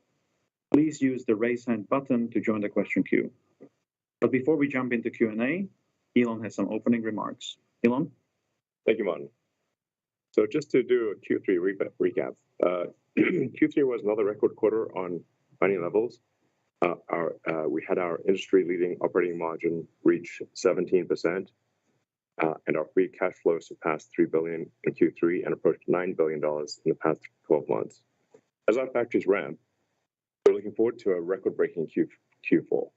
So it really, knock on wood, it looks like we'll have an epic end of year. So Q4 is looking extremely good. On the production ramp, Giga Berlin achieved another milestone of 2,000 cars made in a week, with very good quality, and is ramping rapidly. Giga Austin or Giga Texas should reach this milestone very soon. In fact, just yesterday, if you extrapolated yesterday's build rate, it would be 2,000. Our production of 4680 cells has tripled in Q3 compared to the previous quarter. We are finally gaining rapid traction on the 4680 cell, and its output is growing rapidly, and we expect it to start incorporating in cars and having it be a significant portion of our production here in Texas in the coming months. We also have our second generation of manufacturing equipment for 4680 cells in Texas, which continues to show great progress along with our original pilot line in Fremont. The Fremont factory team once again reached record production in Q3, and we intend to keep raising production in Fremont. Regarding Autopilot, at the end of September, we hosted our second AI Day and showed the first prototype of our Optimus robot, the latest updates on our Dojo training computer, and a wide range of improvements of full self-driving software. Our vehicles have now driven nearly 60 miles in full self-driving beta mode, and this number continues to grow exponentially. Our goal with that AI Day was recruiting, and we've seen a massive influx of world-class artificial intelligence engineer and scientist resumes. So it generated a tremendous amount of interest from some of the best AI researchers in the world. I can't emphasize the importance of this enough, because I think it finally has become clear to the smartest AI technologists in the world that Tesla is among the very best. So, and this quarter, we expect to go to a wide release of full self-driving beta in North America. So anyone who has ordered full self-driving beta or full self-driving will have access to the FSD beta program this year, probably about a month from now. So and then obviously anyone who buys a car and purchases a full self-driving option will immediately have that available to them. So the safety that we're seeing when the car is in FSD mode is actually significantly greater than the safety we're seeing than when it is not, which is a key threshold for going to a wide beta. Let's see, with respect to demand, we've got a lot of questions about demand in recent weeks. I can't emphasize enough, we have excellent demand for Q4, and we expect to sell every car that we make for as far into the future as we can see. So the factories are running at full speed, and we're delivering every car we make. and keeping operating margins strong. So we're still a very small percentage of the total vehicles on the road. Of the 2 billion cars and trucks on the road, but we only have about 3.5 million. So we've got a long way to go to even reach 1% of the global fleet. Let's see, based on my what people based on many things, but certainly questions I get on Twitter about buybacks, and I think every one of our board members has gotten questions about buybacks. We've debated the buyback idea extensively at the board level. The board generally thinks that it makes sense to do a buyback, but we want to work through the right process to do a buyback. But it is certainly possible for us to do a buyback on the order of $5 to $10 billion, even in a downside scenario of next year. Even if next year is a very difficult year, we still have the ability to do a $5 to $10 billion buyback. This is obviously pending board review and approval. So it's likely that we'll do some meaningful buyback. So in conclusion, while the market themes revolve around the short term, it's very important to focus on the long term. I can't emphasize this enough with investors, and I think long-time investors obviously recognize this with Tesla. You have your sort of local ups and downs, but the long-term trend has been extremely good. And several years ago, I said, I think on an earnings call, that I thought it was possible for Tesla to be worth more than Apple, which was then the highest market cap company, I think, on the market. And Apple at the time, I think, was around $700 billion. And I said it required incredible execution, and at least some luck. And we didn't indeed achieve that. Tesla went, in fact, far past Apple's market cap at the time. And now I'm of the opinion that we can far exceed Apple's current market cap. In fact, I see a potential path for Tesla to be worth more than Apple and Saudi Aramco combined. So now that doesn't mean it will happen, or that will be easy. In fact, I think it will be very difficult and require a lot of work, some very creative new products, tremendous expansion, and always some luck. But for the first time, I am seeing, I see a way for Tesla to be, let's say, roughly twice the value of Saudi Aramco. And I think that's, I haven't quite seen that yet.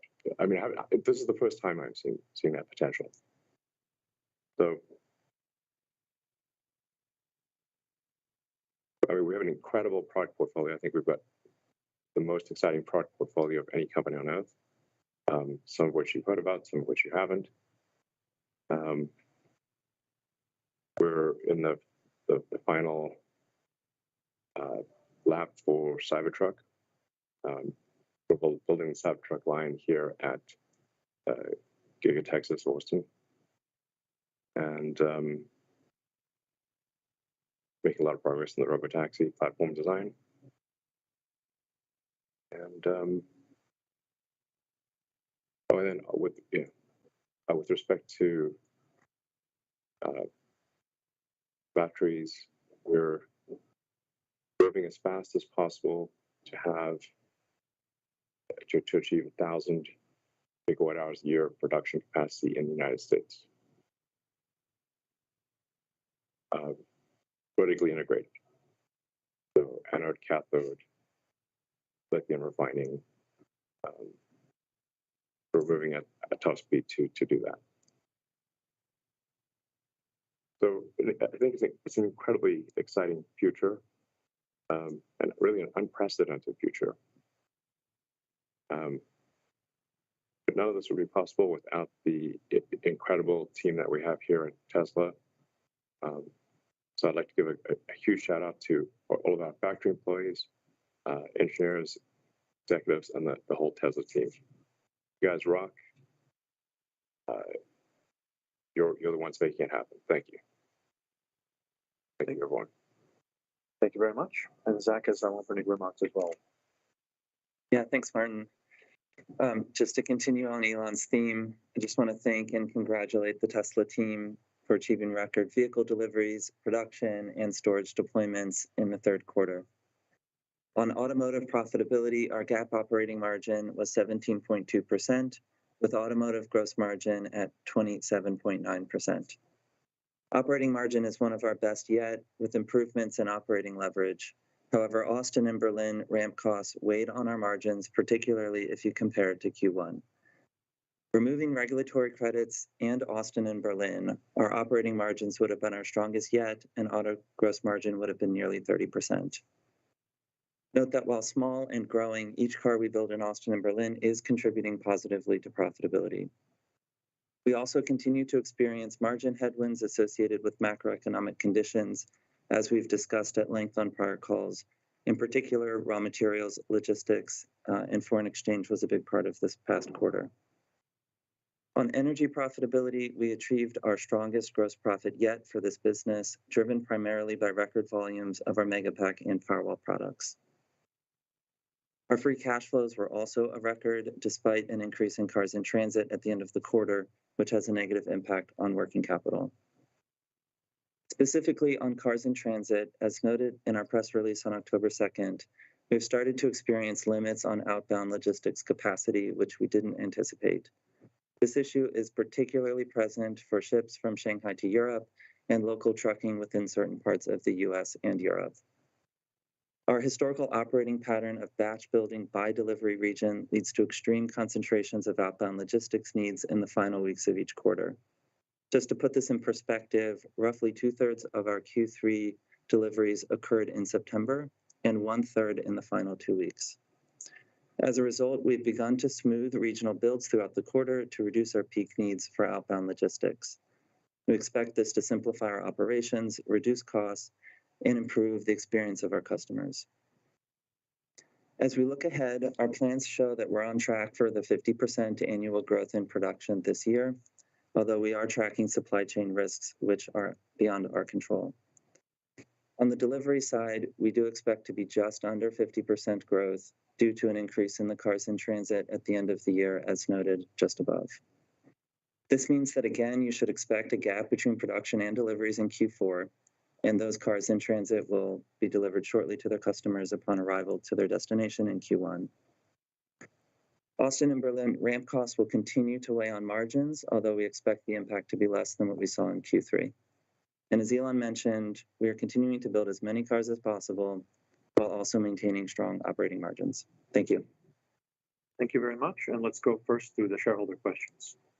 The first shareholder question is, given the stringent battery content and assembly requirements for consumer tax credit eligibility under the Inflation Reduction Act, can you speak to Tesla's ability to meet those thresholds in each of 2023, 2024, and 2025 with your existing and planned supply chain? Well, yeah, I mean, I think just at a high level, I'll say we do expect to fully meet the IRA's requirements. Do you want to? Yeah, we view the passing of the Inflation Reduction Act as a significant boost towards accelerating our mission, while also scaling the battery supply chain at large in the United States. We expect Treasury to publish detailed guidance by the end of the year. Until such time, it's difficult to fully determine the eligibility criteria, but we believe Tesla is very well positioned to capture a significant share of that for solar storage and also electric vehicles. Yeah, like I said earlier, we're going to go basically pedal to the metal as fast as humanly possible to get to 1,000 gigawatt hours a year of production in the US, vertically integrated. Thank you. Let's go to the next question. The next question is, what updates can you offer on the backlog and recent order intake trends, especially outside of the US and especially in China? Well, it's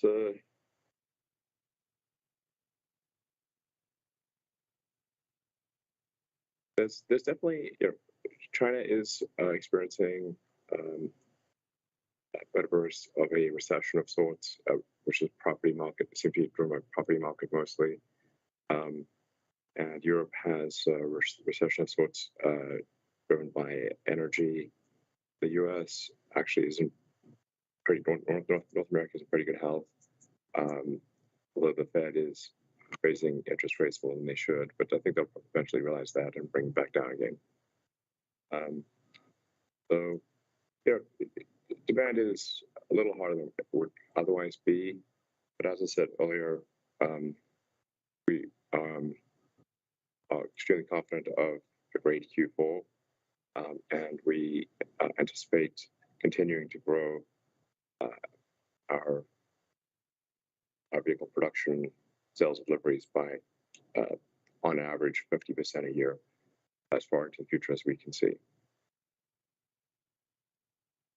Thank you. Actually, one caveat I should say, growing production by 50% every year, because deliveries, we're trying to smooth out the deliveries and not have this crazy delivery wave at the end of every quarter. So, in fact, we were just fundamentally running out of, there weren't enough boats, there weren't enough trains, there weren't enough car carriers to actually support the wave. Tesla got too big. So whether we like it or not, we actually have to smooth out the delivery of cars intra-quarter because there just aren't enough transportation the objects to move them around. Thank you. The next question is, do you still expect 50% annualized growth for the foreseeable future? Is this also true specifically for the Chinese domestic market? Do you expect to need to cut vehicle prices or offer incentives in any market to sustain the demand? Or has demand remained stable, or is it even rising? Quite a few questions there. Well, like I said, we want to sort of focus at a high level on what we think is possible here. To the best of our knowledge, we believe that Tesla will continue to grow deliveries and revenue production at a 50% or greater compound annual growth rate. It might occasionally be a year that is a little less, and then some years will be maybe a little more or a lot more. In some of our out-year planning, we see potential annual growth rates that are in excess of 50%. Thank you. The next question is, can you tell us more about the product feature roadmap beyond new models and FSD, and especially for interior and powertrain of existing vehicle models? No. we could, but we won't. Sorry, guys, we can't like jump the gun on future product announcements. Committed to continuous improvement. Yeah, we obviously are continuing. Yes, we're just obviously Tesla's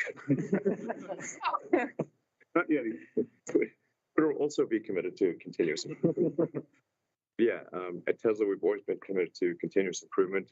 So, as friends of mine ask me, like, when should I buy a car? I'm like, now, because we just keep improving the cars. It's always the latest Tesla. Yeah, best of the latest Tesla. So, and I'm really, yeah, the new, every now and again, we do have some, big technology upgrade like Plaid. And by the way, I think the Plaid Model S and X are just the best cars on earth. Best. There's nothing even close, in my opinion. Just try one. Yeah, epic. Thank you. The next question is, we keep hearing of dire energy crisis in Germany this winter. What are Tesla's plans to combat power cuts? And will there be any delays in ramp up in production from Giga Berlin because of this? Yeah, I can take it. I think 2 points on this question. The first is that based upon everything that we know, we don't see this as a large risk to the company. Even if production did go down for a period of time, this is all near term. It doesn't have any impact on the long term of the company. But we have no indication whatsoever that we will have to cut our production at Jim. No. And we put in place backup plans, and we're working through the supply chain as well. Nearly all of our suppliers are prepared as well. So we'll see how this plays out, but it's not something that we're terribly worried about. Thank you. And the next question is, how is production planning going for the Cybertruck? What is the initial phase 1 production target? When can we expect an update on pricing and final design? Yeah, I mean, as Elon said earlier, we began facilities preparations here in Giga, Texas for Cybertruck. We're still on track to enter early production in the middle of next year. We've started our beta builds of all of the body in existence. When can I drive my beta? That's the question. In a few weeks. Okay, great. Thank you. And that's going well. We continue ramping up through the end of next year and into 2023. Great. Yeah, that car's gonna be sick. And sick. That's gonna be a Hall of Famer, next level. Sorry, it took it longer than expected, but there were a few things that got in the way, like insane global supply chain shortages and pandemics. Sure, force majeure if there ever was one. All right, thank you. Of course, Tesla Semi, of course. So we'll be handing over our first production Tesla semis to Pepsi on December 1st. I'll be there in person, and we'll begin ramping up production of the Tesla Semi, which is a max load heavy truck. Yeah, that's the Class 8 truck. Class 8 truck. No sacrifice to cargo capacity. Yeah, no sacrifice. Exactly. No sacrifice. Very important. No sacrifice to cargo capacity. 500-mile range. Just be clear, right? 500 miles with the cargo. 500 miles with the cargo on level ground. Yeah, fair. So not up. Close. But the point is, it's a long range truck, and even with heavy cargo.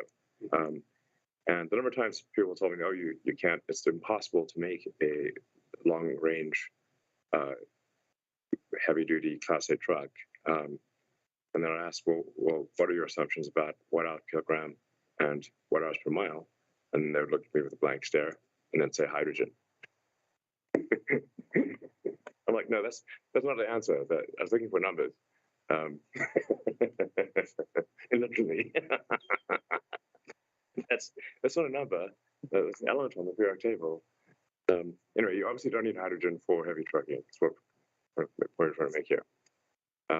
And we'll be ramping up semi-production through next year. As like everyone knows at this point, it takes about a year to ramp up production. So we expect to see significant. We're tentatively aiming for 50,000 units in 2024 for Tesla Semi in North America, and obviously we'll expand beyond North America. And these would sell. I don't want to say what sacrifices, but they're much more than a passenger vehicle. So the 50,000 heavy trucks of this nature would be worth several Model Ys. Thank you. The next question is, what is the progress of the 4680 cell ramp, and what factors determine whether vehicles get 2170s versus 4680 cells, and how will that change in the next year? Ramp is going well, as Elon said. Total output is up 3x quarter over quarter, and production is tracking to exceed 1,000 car sets per week this quarter, as we said last quarter. Our focus is now shifting from 100% ramp to cost and further expanding production capacity in North America, as Elon also mentioned. On the 2170 versus 4680 in our factories, we really attempt to minimize factory complexity and product changeover, while still making sure we get enough new product into the field to learn how it is performing. And that sort of mix is going to shift as the 4680 scales here and the overall factory ramp proceeds in Texas. Right. But basically, in a nutshell, 4680 ramp is growing exponentially, and going well. It's looking good. This Yeah. is going to be a very major factor in the future. There are a lot of packs up six. Yes. Like I said, our goal is to strive towards 1,000 gigawatt hours a year of annualized production in the United States alone by Tesla, not including suppliers. Suppliers would be on top of that. We need to get 300 to 400 terawatt hours built to accomplish our goal. Yeah, there's roughly, to transition Earth to sustainable energy, our rough calculation for both stationary and vehicles is 300 to 400,000 gigawatt hours, or 3 to 400 terawatt hours. So when you're like 1 terawatt sounds like a lot, well, it's a lot of terawatt hours to go. Yeah, and I should say, like, on the cathode side, the main cathode we think will probably be iron, and mostly iron, because iron can scale to very, very high tonnage, and then some nickel. The exact percentages are hard to figure out, but it's probably at least twice as much iron cathode as nickel, maybe more, and then the manganese wild card as well. Does that sound right to you? Yep. Okay. And on that note, we're pursuing aggressively North American iron cathode supply. Yeah. And have, we can talk more about that at a future date. Yeah.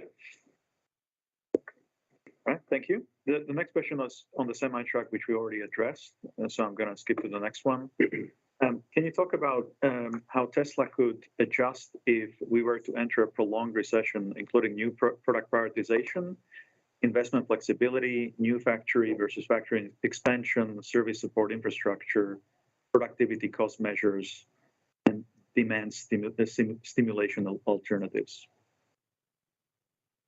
Well, to be frank, we're going pedal to the metal, come rain or shine. So we are not reducing our production in any meaningful way, recession or not recession. So It's the 1% point you made. yeah, exactly. So everyone, I think the public at large realizes that the world's moving towards electric vehicles, and that it's foolish to actually buy a new gasoline car at this point, because the residual value of that gasoline car is going to be very low. So, so I think we happen to be in a very good spot. That I wouldn't say it's recession-proof, but it's certainly recession resilient. Because basically the people of Earth have, in large part, made the decision to move away from gasoline cars to electric cars. And then we're in transitioning electricity generation to sustainable, you need solar and wind with a stationary battery pack to buffer the power. So you have 24/7 power, because the wind doesn't blow all the time and the sun doesn't shine all the time. So that also is, we actually see the energy storage business, stationary storage, growing more like, I don't know, 150 to 200% a year. So much faster than cars by a lot. Yeah, sorry, just to add, before you jump in, Martin, I mean, just to echo Elon's point, I mean, I think, where our cash balance is, what our forecasted cash generation is, where our margins are as a company, I mean, we can withstand quite a lot of downside before we would have to dig into our capital plans, supercharger expansion, product lineup. So, the business has done quite well over the last handful of quarters. And this is a real opportunity, I think, for the company to press forward in the most aggressive way, as Elon is mentioning. Yeah, I mean, we try to model out, like, let's say 2023 is a brutal recession year. Even then, we generate meaningful cash.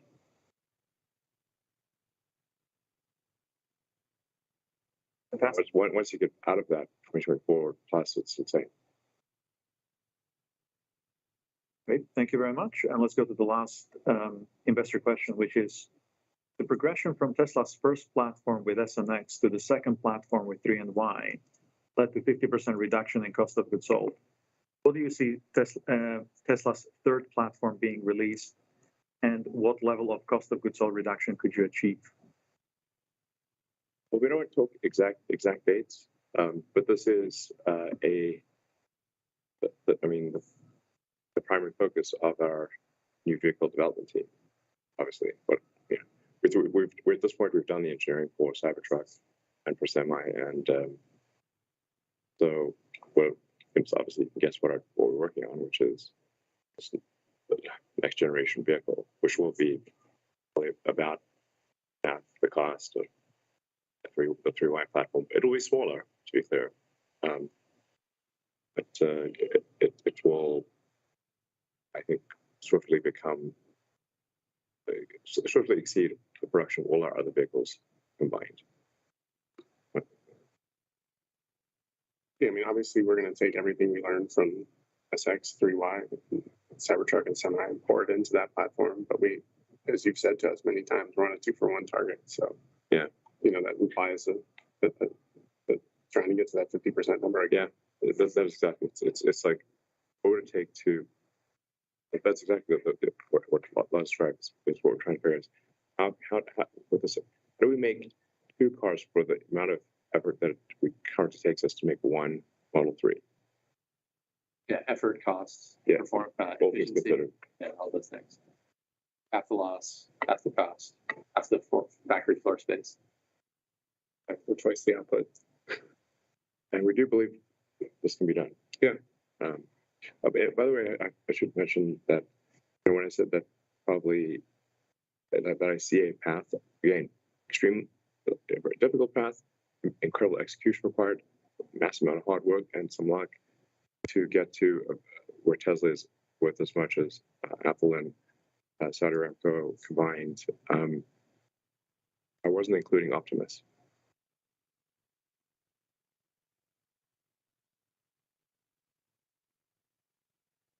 Thank you. Let's go to analyst questions next. The first question comes from Adam Jonas from Morgan Stanley. Adam, go ahead and unmute. Great. Can you hear me? Yep. Yeah. So Elon, would you consider vertically integrating into mining? That's my first question. We'll do whatever we have to. Whatever the limiting factor is, we'll do. We do not artificially constrain ourselves. We don't vertically integrate just for the hell of vertically integrating. Like if there's a great supplier who's better than us, or we think at least very good, or even where the economics of comparative advantage suggests that we should use that supplier, even if we could beat them, but we could use our resources to do something else that would be more productive, then we won't insource in that case. But if we have to go mine, we will mine. Okay, thanks, Elon. My follow-up is, 1 terawatt hour of manufacturing in the United States, vertically integrated. I guess my question is, what would need to change with U.S. permitting laws to allow that? Kind of what would be your message to this administration or next? And do you think you could do a terawatt hour? What's the going price of that? Can you do that for under $100 billion in the States? Thanks. Well, I think that the message to the government would be that there should be, I should say we've actually had conversations with a number of senior government leaders, White House, Congress, and whatnot, and the suggestion that we have is that there should be an expedited permitting process for anything which is critical to a sustainable energy future. So it doesn't make sense to put like a coal mine and a sustainable energy battery like lithium mine in the same category. Coal does not have a future, lithium does. And by the way, you can extract lithium with almost no disturbance to the local environment. So it's not like some ugly, nasty mine situation. So I would recommend expedited permitting would really be helpful. basically, yeah, fast track environmentally. I think besides fast track things that are important for the environment and humanity's future on Earth. That seems logical. Okay. And the reception has been positive, so we'll see if something happens with that. I think probably on this earnings call, we're not ready to get into financial details of what it would take to get there, but what we are seeing is radical improvements as we redesign the whole supply chain and all of the elements that go into battery cell. We're figuring out dramatic efficiencies that I think will the net result of which would be that the capital required to achieve that level of output will be much less than what people think. Thank you very much. Now let's go to the next question from Colin Langan from Wells Fargo. Colin, go ahead and unmute.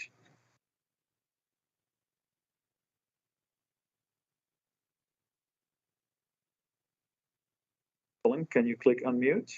Oh, you hear me now? Yeah, we can hear you. Oh, okay, sorry about that. Any update on full self-driving? I think you had said a couple quarters ago it would be available by the end of the year. Is that still possible?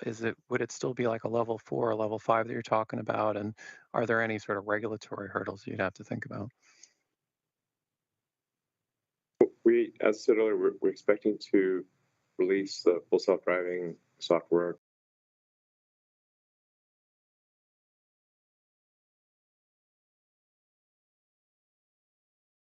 to anyone who orders the package for the end of this year.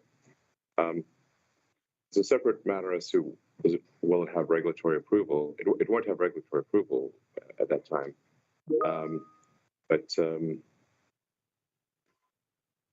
the car will be able to take you from your home to your work, your friend's house, to the grocery store, without you touching the wheel. So it's looking very good. And it would mean like level 4, level 5 kind of traditional definition you're talking about?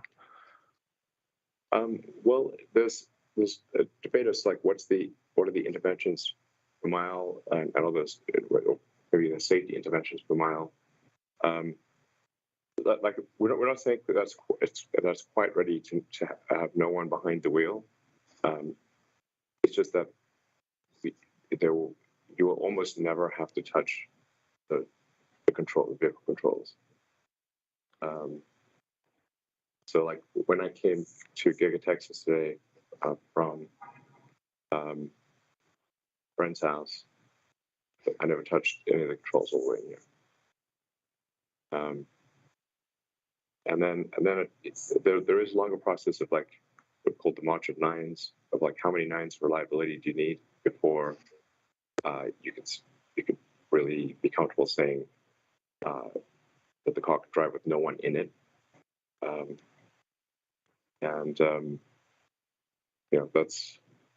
There's some subjectivity as to how many nines you need, but I think we'll be pretty close to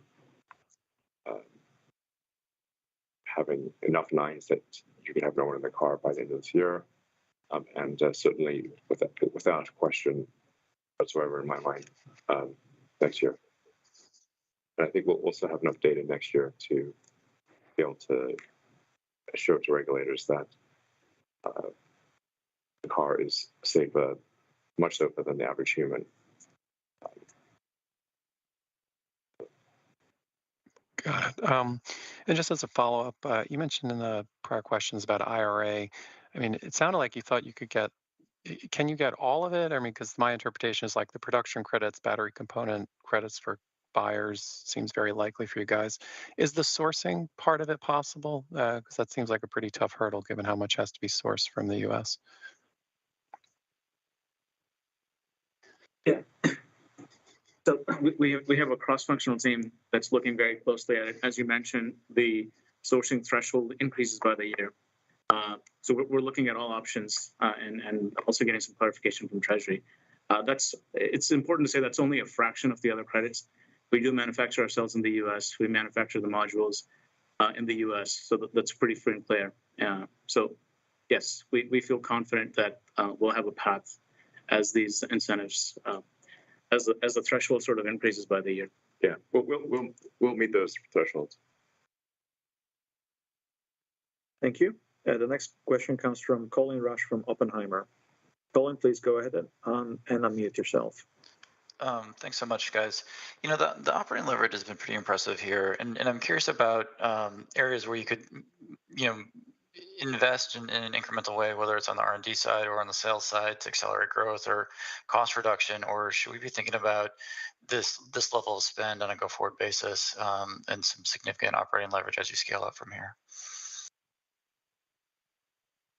Yeah, I mean, our operating leverage has improved quite a bit. It's the lowest this quarter, I think, ever, and by a decent amount.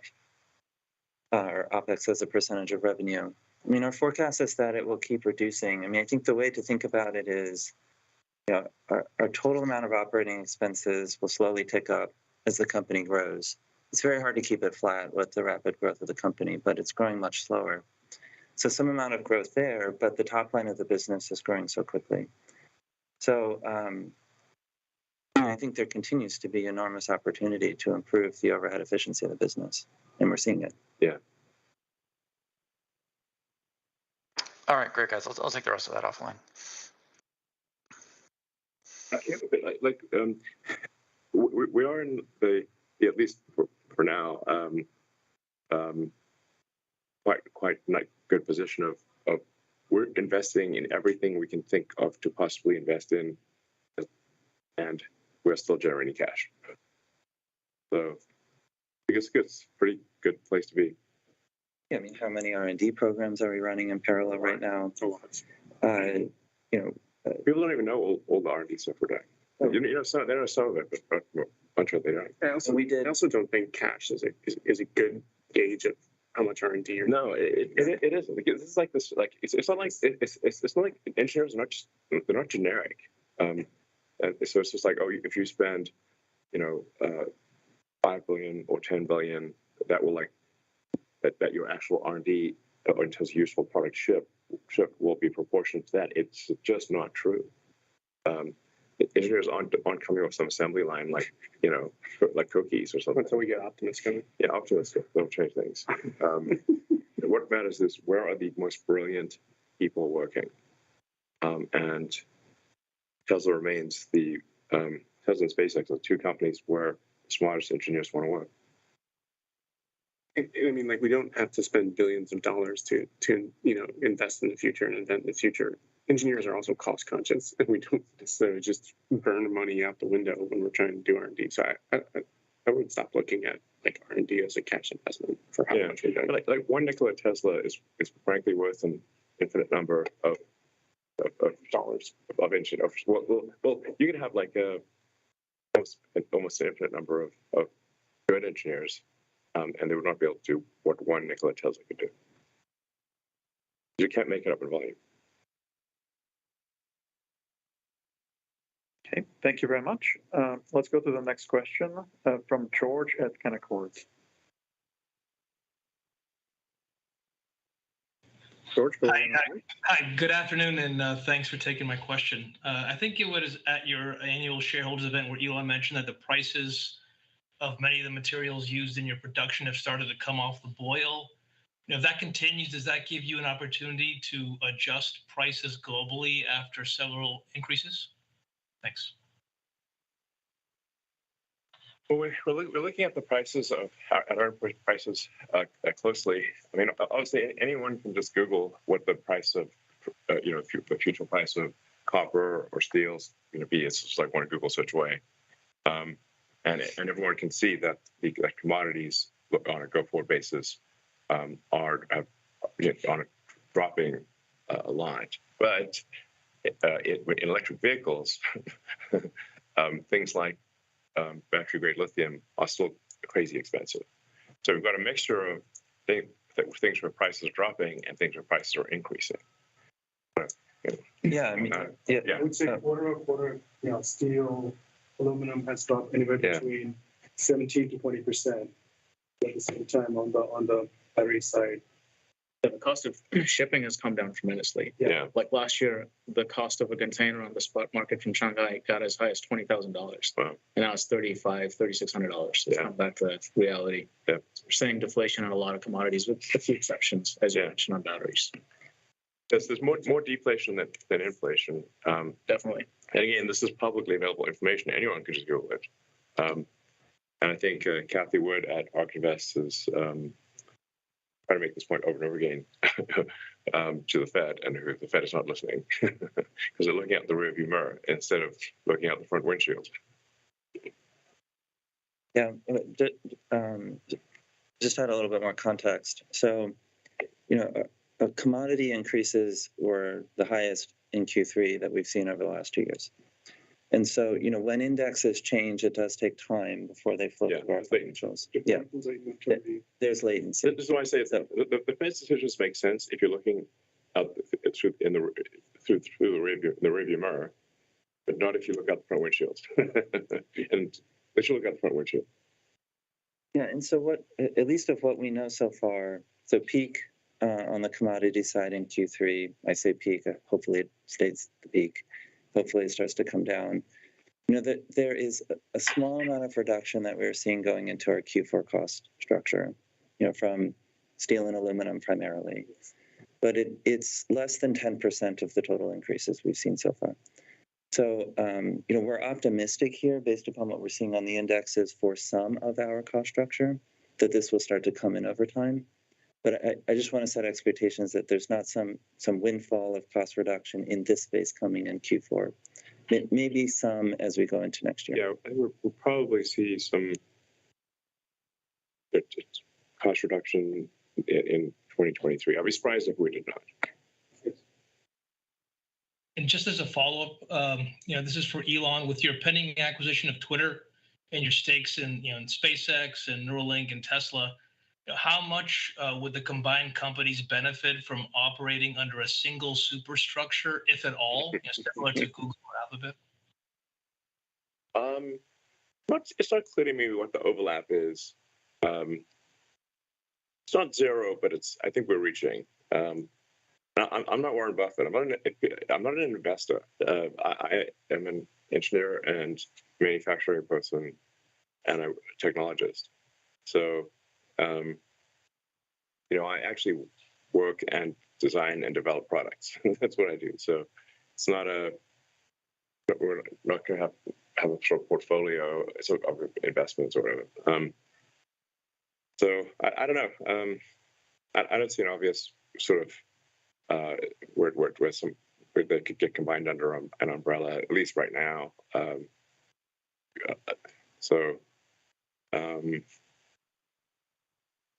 I'm excited about the Twitter situation because obviously I know that part incredibly well, and I think it's an asset that has been sort of languished for a long time, but has incredible potential. Although obviously myself and the other investors are obviously overpaying for Twitter right now. The long-term potential for Twitter, in my view, is an order of magnitude greater than its current value.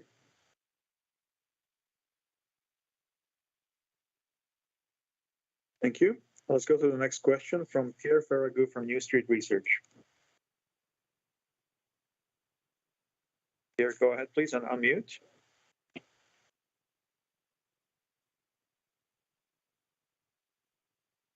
Yes, can you hear me, guys? Sorry. Yeah, we can hear now. Great. I'd love to have another update on 4680, Drew. And so last time we talked about it, it was questioned about scaling out manufacturing, and there were still a few things to get right. Is it fair to say that now you are at scale and it's just a question of logistics to get bigger? So that's question number one. And then question number two, on the kind of innovation and cost reduction and efficiency improvements kind of path that you described at the battery day, where that are we today, and how much time is it going to take to deliver, all the potential you outlined then?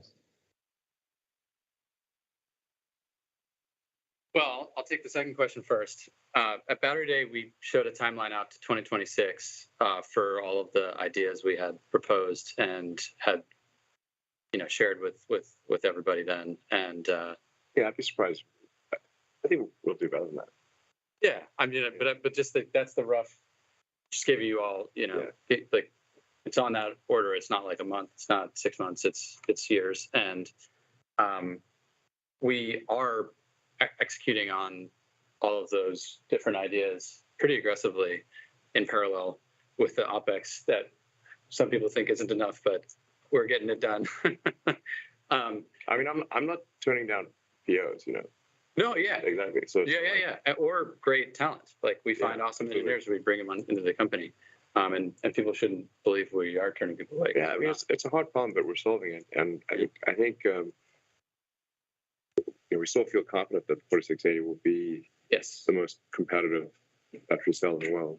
And it's the whole system around it, right? It's not necessarily a specific form factor. It's the attention to detail on how to break costs out of the manufacturing process, how to remove processing steps.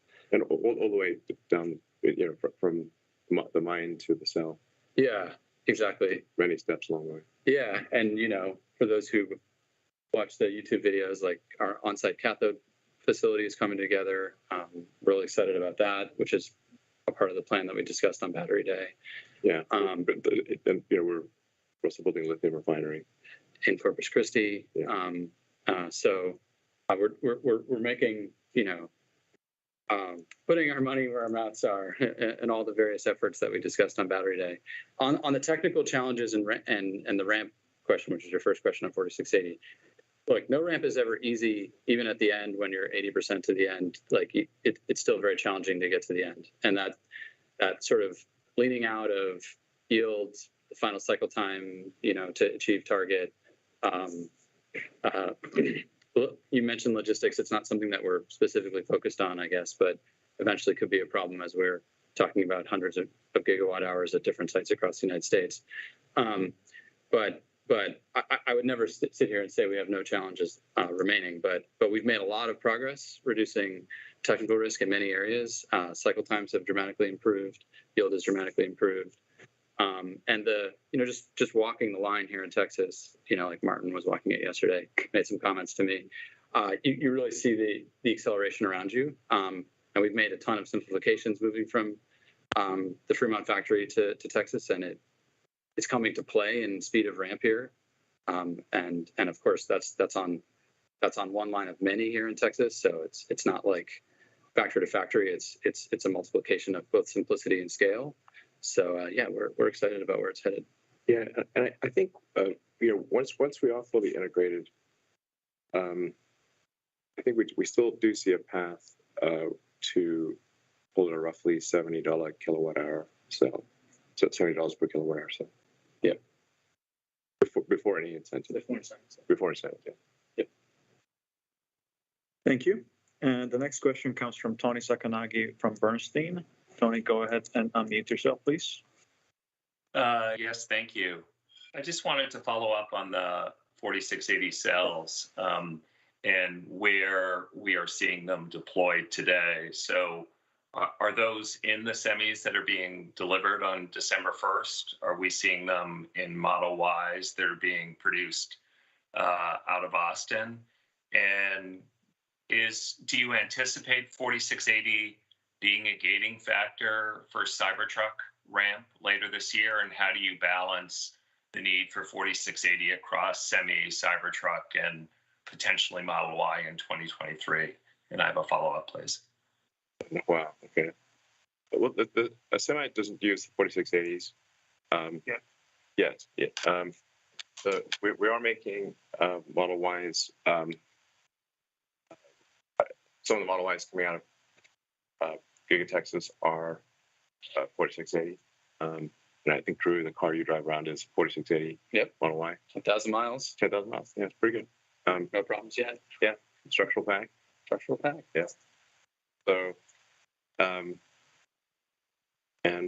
yeah, I mean, our output at 4680 is growing exponentially. So, but it's worth bearing in mind, like there are entire highly competitive companies that are very smart, that all they do is make battery cells. This is simply one segment of Tesla. Yeah. So, so it's not a total walk and talk. No, there are challenges still ahead that we have not yet surpassed, no doubt. We don't anticipate this being any limiting factor for Cybertruck or anything else. Okay, thank you. And the last question comes from William Stein from Truist. Go ahead and unmute yourself, please. Great, thanks for taking my question. I guess I'll go at one that I asked last time, Elon, which is your expectation for the likelihood of commercial success in each of the three major AI endeavors, FSD, sort of as imagined without a driver, the training computer, and of course Optimus. We'll achieve full self-driving, full autonomy. My probability of that occurring is 100%. And I think we'll, we're almost there. And then of course we got to prove it to regulators and get the regulatory approvals, which is outside of our control. But I mean, anyone who's driving full self-driving, who's has the full self-driving beta in the car, can see the rate of improvement. You just experience for yourself that we are in fact getting there. In fact, we almost are there. So anyway, probably achieving that 100%. The Optimus probability of that being a successful product, I think, also extremely high. Given enough time, 100%. Dojo, it's maybe more of a question mark around Dojo of like, can we be competitive with NVIDIA GPUs, even as NVIDIA continues to rapidly evolve their GPUs? So as the jury's out on Dojo. Dojo team thinks they can outperform NVIDIA for neural net training. But the jury's out, and we'll probably know, I don't know, next year if that's if that's true or not. But we think we're probably, we think it's let's say the architecture of Dojo has is the right architecture to win. It depends on how well we execute within that architecture. Thank you very much. I think, unfortunately, it's all the time that we have today. So thank you so much for your great questions, and look forward to talking to you in about 3 months from now. Thank you, and have a good day. Thanks, everyone.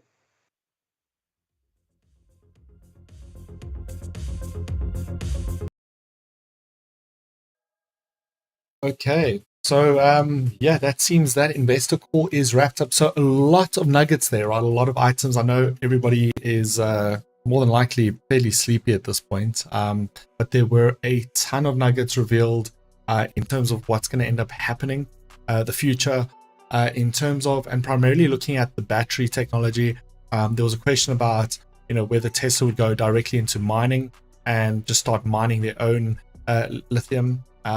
So a lot of interesting things, but I think overall Elon made a statement there I think summarized everything, which was in essence that they doing R&D, they're developing at such a critical pace and yet still making money, right? Because you guys will know, for any of you that have run your own entities or been involved in business, anytime you're developing, that's a sunken cost, and a lot of the times you actually chew up your profit margins for new technology, new improvements, new developments. You spend money to make money, right? That's the rule. In this particular case, Tesla is spending money and making money. And I think that's what will come out eventually when people fully digest what has happened. And I do believe Tesla stock will pick up in value. I like the structure of the company. I like where they're going. And I'd like to jump on and be a physical investor in some of those shares and stocks. So I'm going to hold, and I'll report to you guys basically what happens in terms of that journey. But more exciting than that, obviously, while that call was busy happening, I've been spending time doing some analysis, and there is some really exciting opportunities available to us every night, every morning, daily, right, on a daily basis. And I just want to quickly point this out to you, and I will have a separate strategy session for those of you who have your $100 accounts. I know it's got super late. We had a lot of people fall out, but what I want to show you is that when we look at US30, there is some indicators, some key metrics we can use in order to predict some of these things. But ultimately, what I want to show you is that at the end of every day, right, we tend to get some sort of break-in structure. Once we get that break-in structure, we can generally take the break-in structure, but then we do get a secondary break that starts to reveal itself around about 6 a.m., 7 a.m. in the morning. And in most cases, that move ends up continuing when it comes to even the New York Stock Exchange open, right? Another great example would be here. We see the whole day was bearish. We get that market close, 2300 hours, 4 a.m. in the morning, right? This is reading 4:30, but that's 3:30 in the morning. We get a break-in structure. There's many indicators that could have told us that the break-in structure is happening. Oversold situation, RSI trending, market structure break. The RSI was the first one to give away its sign, but then ultimately leading in a 4, 5 a.m., 6 a.m. buy that could have ended up trading all the way into the New York Stock Exchange. Similar thing the next day, the next evening, big market structure, bull market structure, ended up reversing after market close. And then we get some technical indicators that also gave away that technical reversal, that market structure break that we could have predicted that with, but then ultimately getting in a sell early hours of the morning, which pretty much held in place all the way into New York Stock Exchange. New York Stock Exchange only reversed at 5 a.m. and 5 p.m. in the afternoon for that market buy. Same thing happens the next evening. I can see my camera batteries are not happy. They're busy going like, hey guy, it's past our bedtime. So we're just going to have to deal with them. I'm going to leave it in this view for the time being. It looks a bit janky, but it is what it is. But ultimately, same thing. Next day, massive, or not massive, but bull day. Market close ends up happening here. We don't get a reversal of structure, but we get a reversal of structure at 8 a.m. the next morning. So we start to get those signs and indications from 6 to 8 in the morning, and then we get those sell movements that end up happening. So in essence, I'm going to be taking you guys through this in a lot of detail, right? Again, bear day, market structure comes to an end, and we get a market opportunity. So a lot of opportunities available to us in order to trade very late in the evening, right? As well as early hours of the morning, right? Something that I do want us to potentially start to capitalize on. Again, same story, 6, 7 a.m. in the morning, we're getting that opportunity. Looking a little bit closer, I'll show you the exact opportunity on the RSI.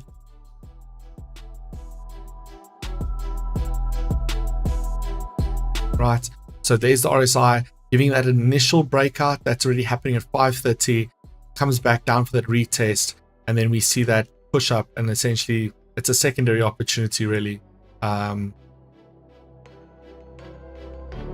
Right, but ultimately giving us an early indication we could get some sort of buy momentum. The buy already happened over there, a secondary buy indicator, and then at the 8 o'clock mark in the morning with that push out for 1,000 pips. So there's going to be a ton of opportunity. Who's this person in this chat doing? Let me quickly ban and block this person by. I'm just going to block them from our channel completely. Okay, good stuff. So in essence, a lot of strategy, and we will do a dedicated strategy session when we get around to this particular topic. But I think really good stuff for Tesla. I think long term, we could see some really good buys. It could need to stabilize tomorrow morning. I did a scan of the news, and when it comes to the news, you want to look for, is everybody reporting kind of, is there a bias in the reporting, right? Are they listening to the facts? Are they looking at current economic climate and companies' reports and earnings, especially companies that are extremely dynamic and have all these external influences like copper, iron, or lithium transportation, delivery costs, all these other external factors, and chip shortages, you name it. And are they still making some sort of profit? And they are. And I think that's rare in this day and age. And I think once markets fully absorb that information, they will then come to the conclusion that Tesla is a good stock, and we could see a bit of a pickup there. So guys, we will have a separate strategy session, and I want to make sure that it is obviously for live account holders only. And I'm going to teach you how to go through that process. I was doing the process during the investors call, but I would like to speak it out and give you some tools that you can look at. So like a 6-step process. Look for this, then that, then that, then that. And obviously developing strategy means diving deeper, right? We're only looking at very vague and general items, but diving deeper now into the actual data will essentially help you to spot some of those trades. So big trade opportunities exist 1 a.m. in the morning, 6 a.m. in the morning, 7 a.m. in the morning, and then obviously New York Stock Exchange, which we generally do trade anyway. But how amazing would it be if we could catch trades at 6 a.m. that end up also being the same direction as the New York Stock Exchange? That is obviously the ideal goal. And we want to get into a position where, we start to hold some long-term positions. That's ideally where we want to be. As all of you have obviously also explained. So we got this weird chat jumped in there. I think it's just because the stream essentially, because they obviously picked up on our stream. So whatever we're doing well, because we got some weird people saying something about a chat. But yes, so Tesla stock, nothing hugely unsurprising, nothing that was caught us off guard there. It wasn't negative. I feel it was mostly positive, but we obviously need to see if markets agree on that. That's obviously a personal opinion. We need to see if the shareholders will agree on that. Another big thing is obviously they've said the fourth quarter will be extremely hot.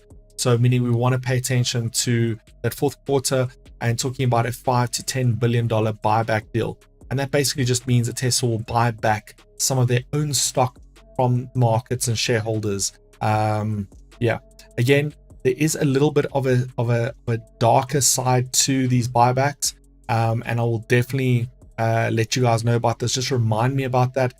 But buybacks historically, right? If you can sell an investor a share at a certain price and you could buy it back later, would you want to buy it back more expensive? Or would you want to buy it back cheaper? So buybacks aren't always necessarily a good thing if done in the wrong way, but when it's done with integrity, obviously it can be good and great for investors.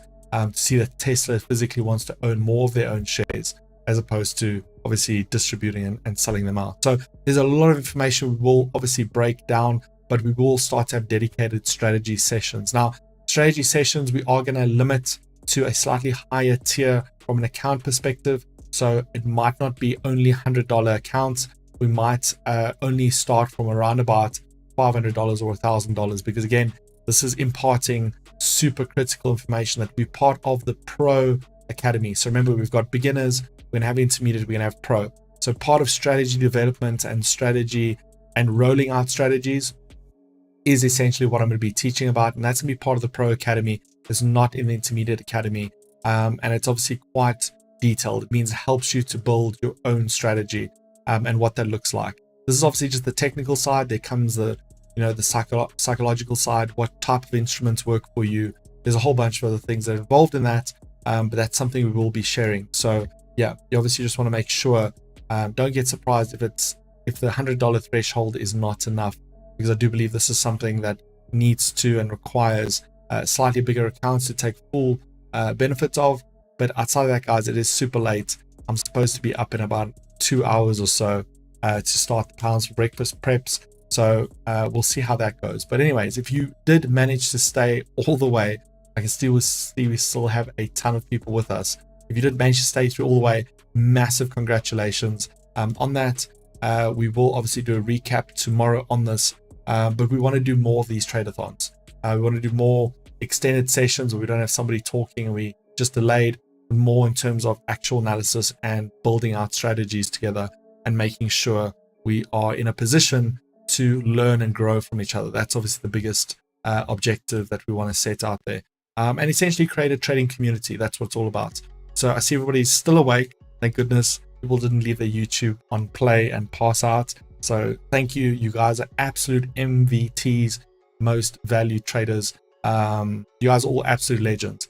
we are going to get to a point when the channel is monetized that we can assign you guys stars. So we can assign to members, we can assign to the people that are essentially with us the most. So we can assign you your own badge. So in your chat, people can see, okay, this is somebody that's been with us for a while, or it's a particular member. So we will get you guys that status and that recognition, because once we grow to the point where we're sitting with 10,000 viewers, we want to have those of you who started with us in the beginning with us, and obviously get you guys notice and a badge. We got a ton of people up. I didn't think you guys would still be awake. I thought it's only me who's nuts like this to do these crazy sessions. But other than that, guys, listen, we're gonna have a strategy session. We will have Pounds for Breakfast tomorrow morning. I'm gonna go into Pounds for Breakfast with a little bit of a new site. I do need to spend more time doing strategy development, and I've already seen something pretty amazing we can capitalize on as traders. So I'm gonna develop that. And again, we ultimately want to get this into a position where we can get this into your hands in real time, right? So you don't have to wait for a show to see a market opportunity. So we are busy developing that software that will essentially give you market opportunities as and when they happen. So you definitely want to be a part of that and stick around. Again, that's just a free service if you have a Globex 360 live account. So constantly developing, and Aslam is still awake. Wow. Okay, I think Aslam is always awake at this time. This is why the morning sessions he's not around, because I think this is his normal times. But appreciate you, brother. Yeah, amazing. Thank you for being a part, and to every one of you that have invested time in the session with us, thank you so much. I'll see you guys all bright and early. If I don't look great, you guys know why, and I don't have to obviously explain myself. But yeah, appreciate every single one of you, and we will have some more time together. But I hope at least out of this, even if you didn't take a trade, that you've learned something. That's the most important part. You can say that you were part of these discussions. I think Tesla is going to play a huge part in our future as a society, as a world in a whole. And you can say you're part of some of these beginning calls. Before we had, autonomous cars, you will be able to tell our kids, we were in some of those shareholders calls before they even renounced, self-driving vehicles, fully self-driving. And I think that's quite a cool thing to be a part of, is specifically if we can even invest in it and make money at the same time. That's quite exciting. So outside of that, guys, we've been online for well over 3 hours, including my first stream that I broke. So guys, thank you for that. I will see you guys all tomorrow. Have an amazing evening. Stay safe as always. I'll see you later. Goodbye.